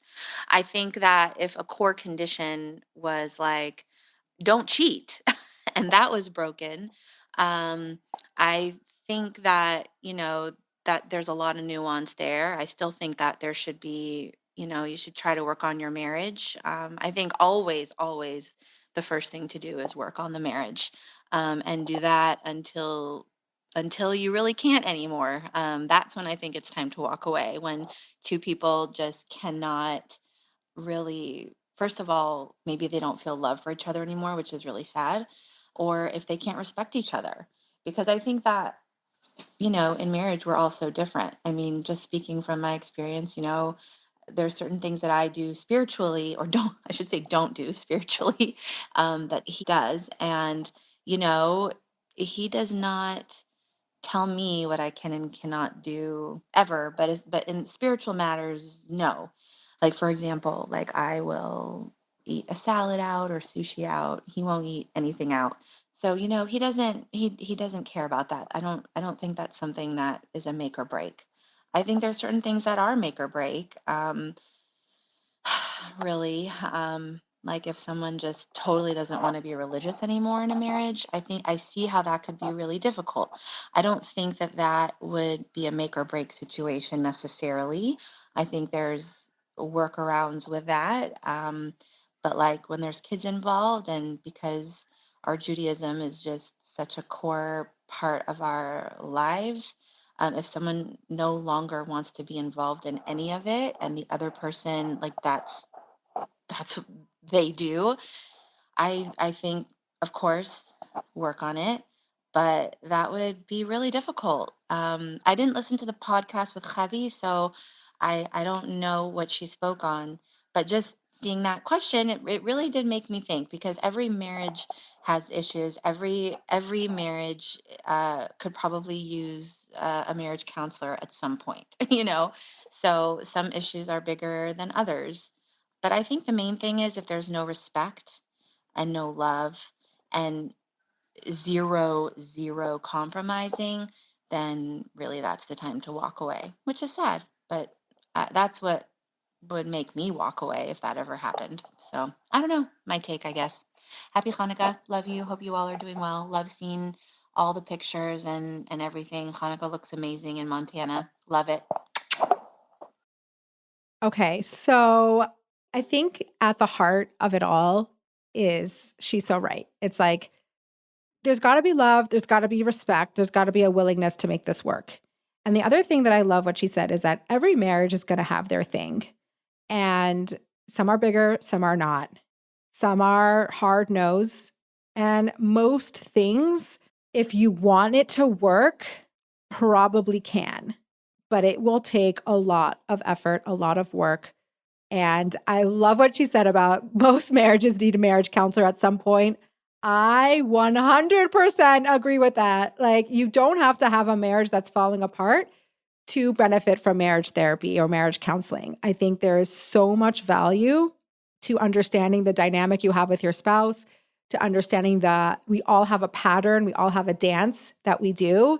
And it's not about not arguing or not fighting or not having different opinions. It's about understanding why your spouse is doing the things that they do, where it's coming from, and why you do the things that you do and where you're coming from. And when you start to pick that apart, I mean, I'm talking from personal experience because my husband and I have done marriage counseling, and it was incredible. We do it because we have such a high stress life and we have so much on our plate that a little extra support, a little extra boost of communication on how to communicate, how to understand, how to pause. I think one of the biggest things that we learned in our process in marriage therapy is to pause before we like shoot back, like whatever we want to say in anger.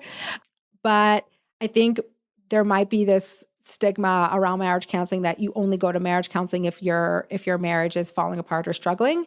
First of all, nothing wrong with that.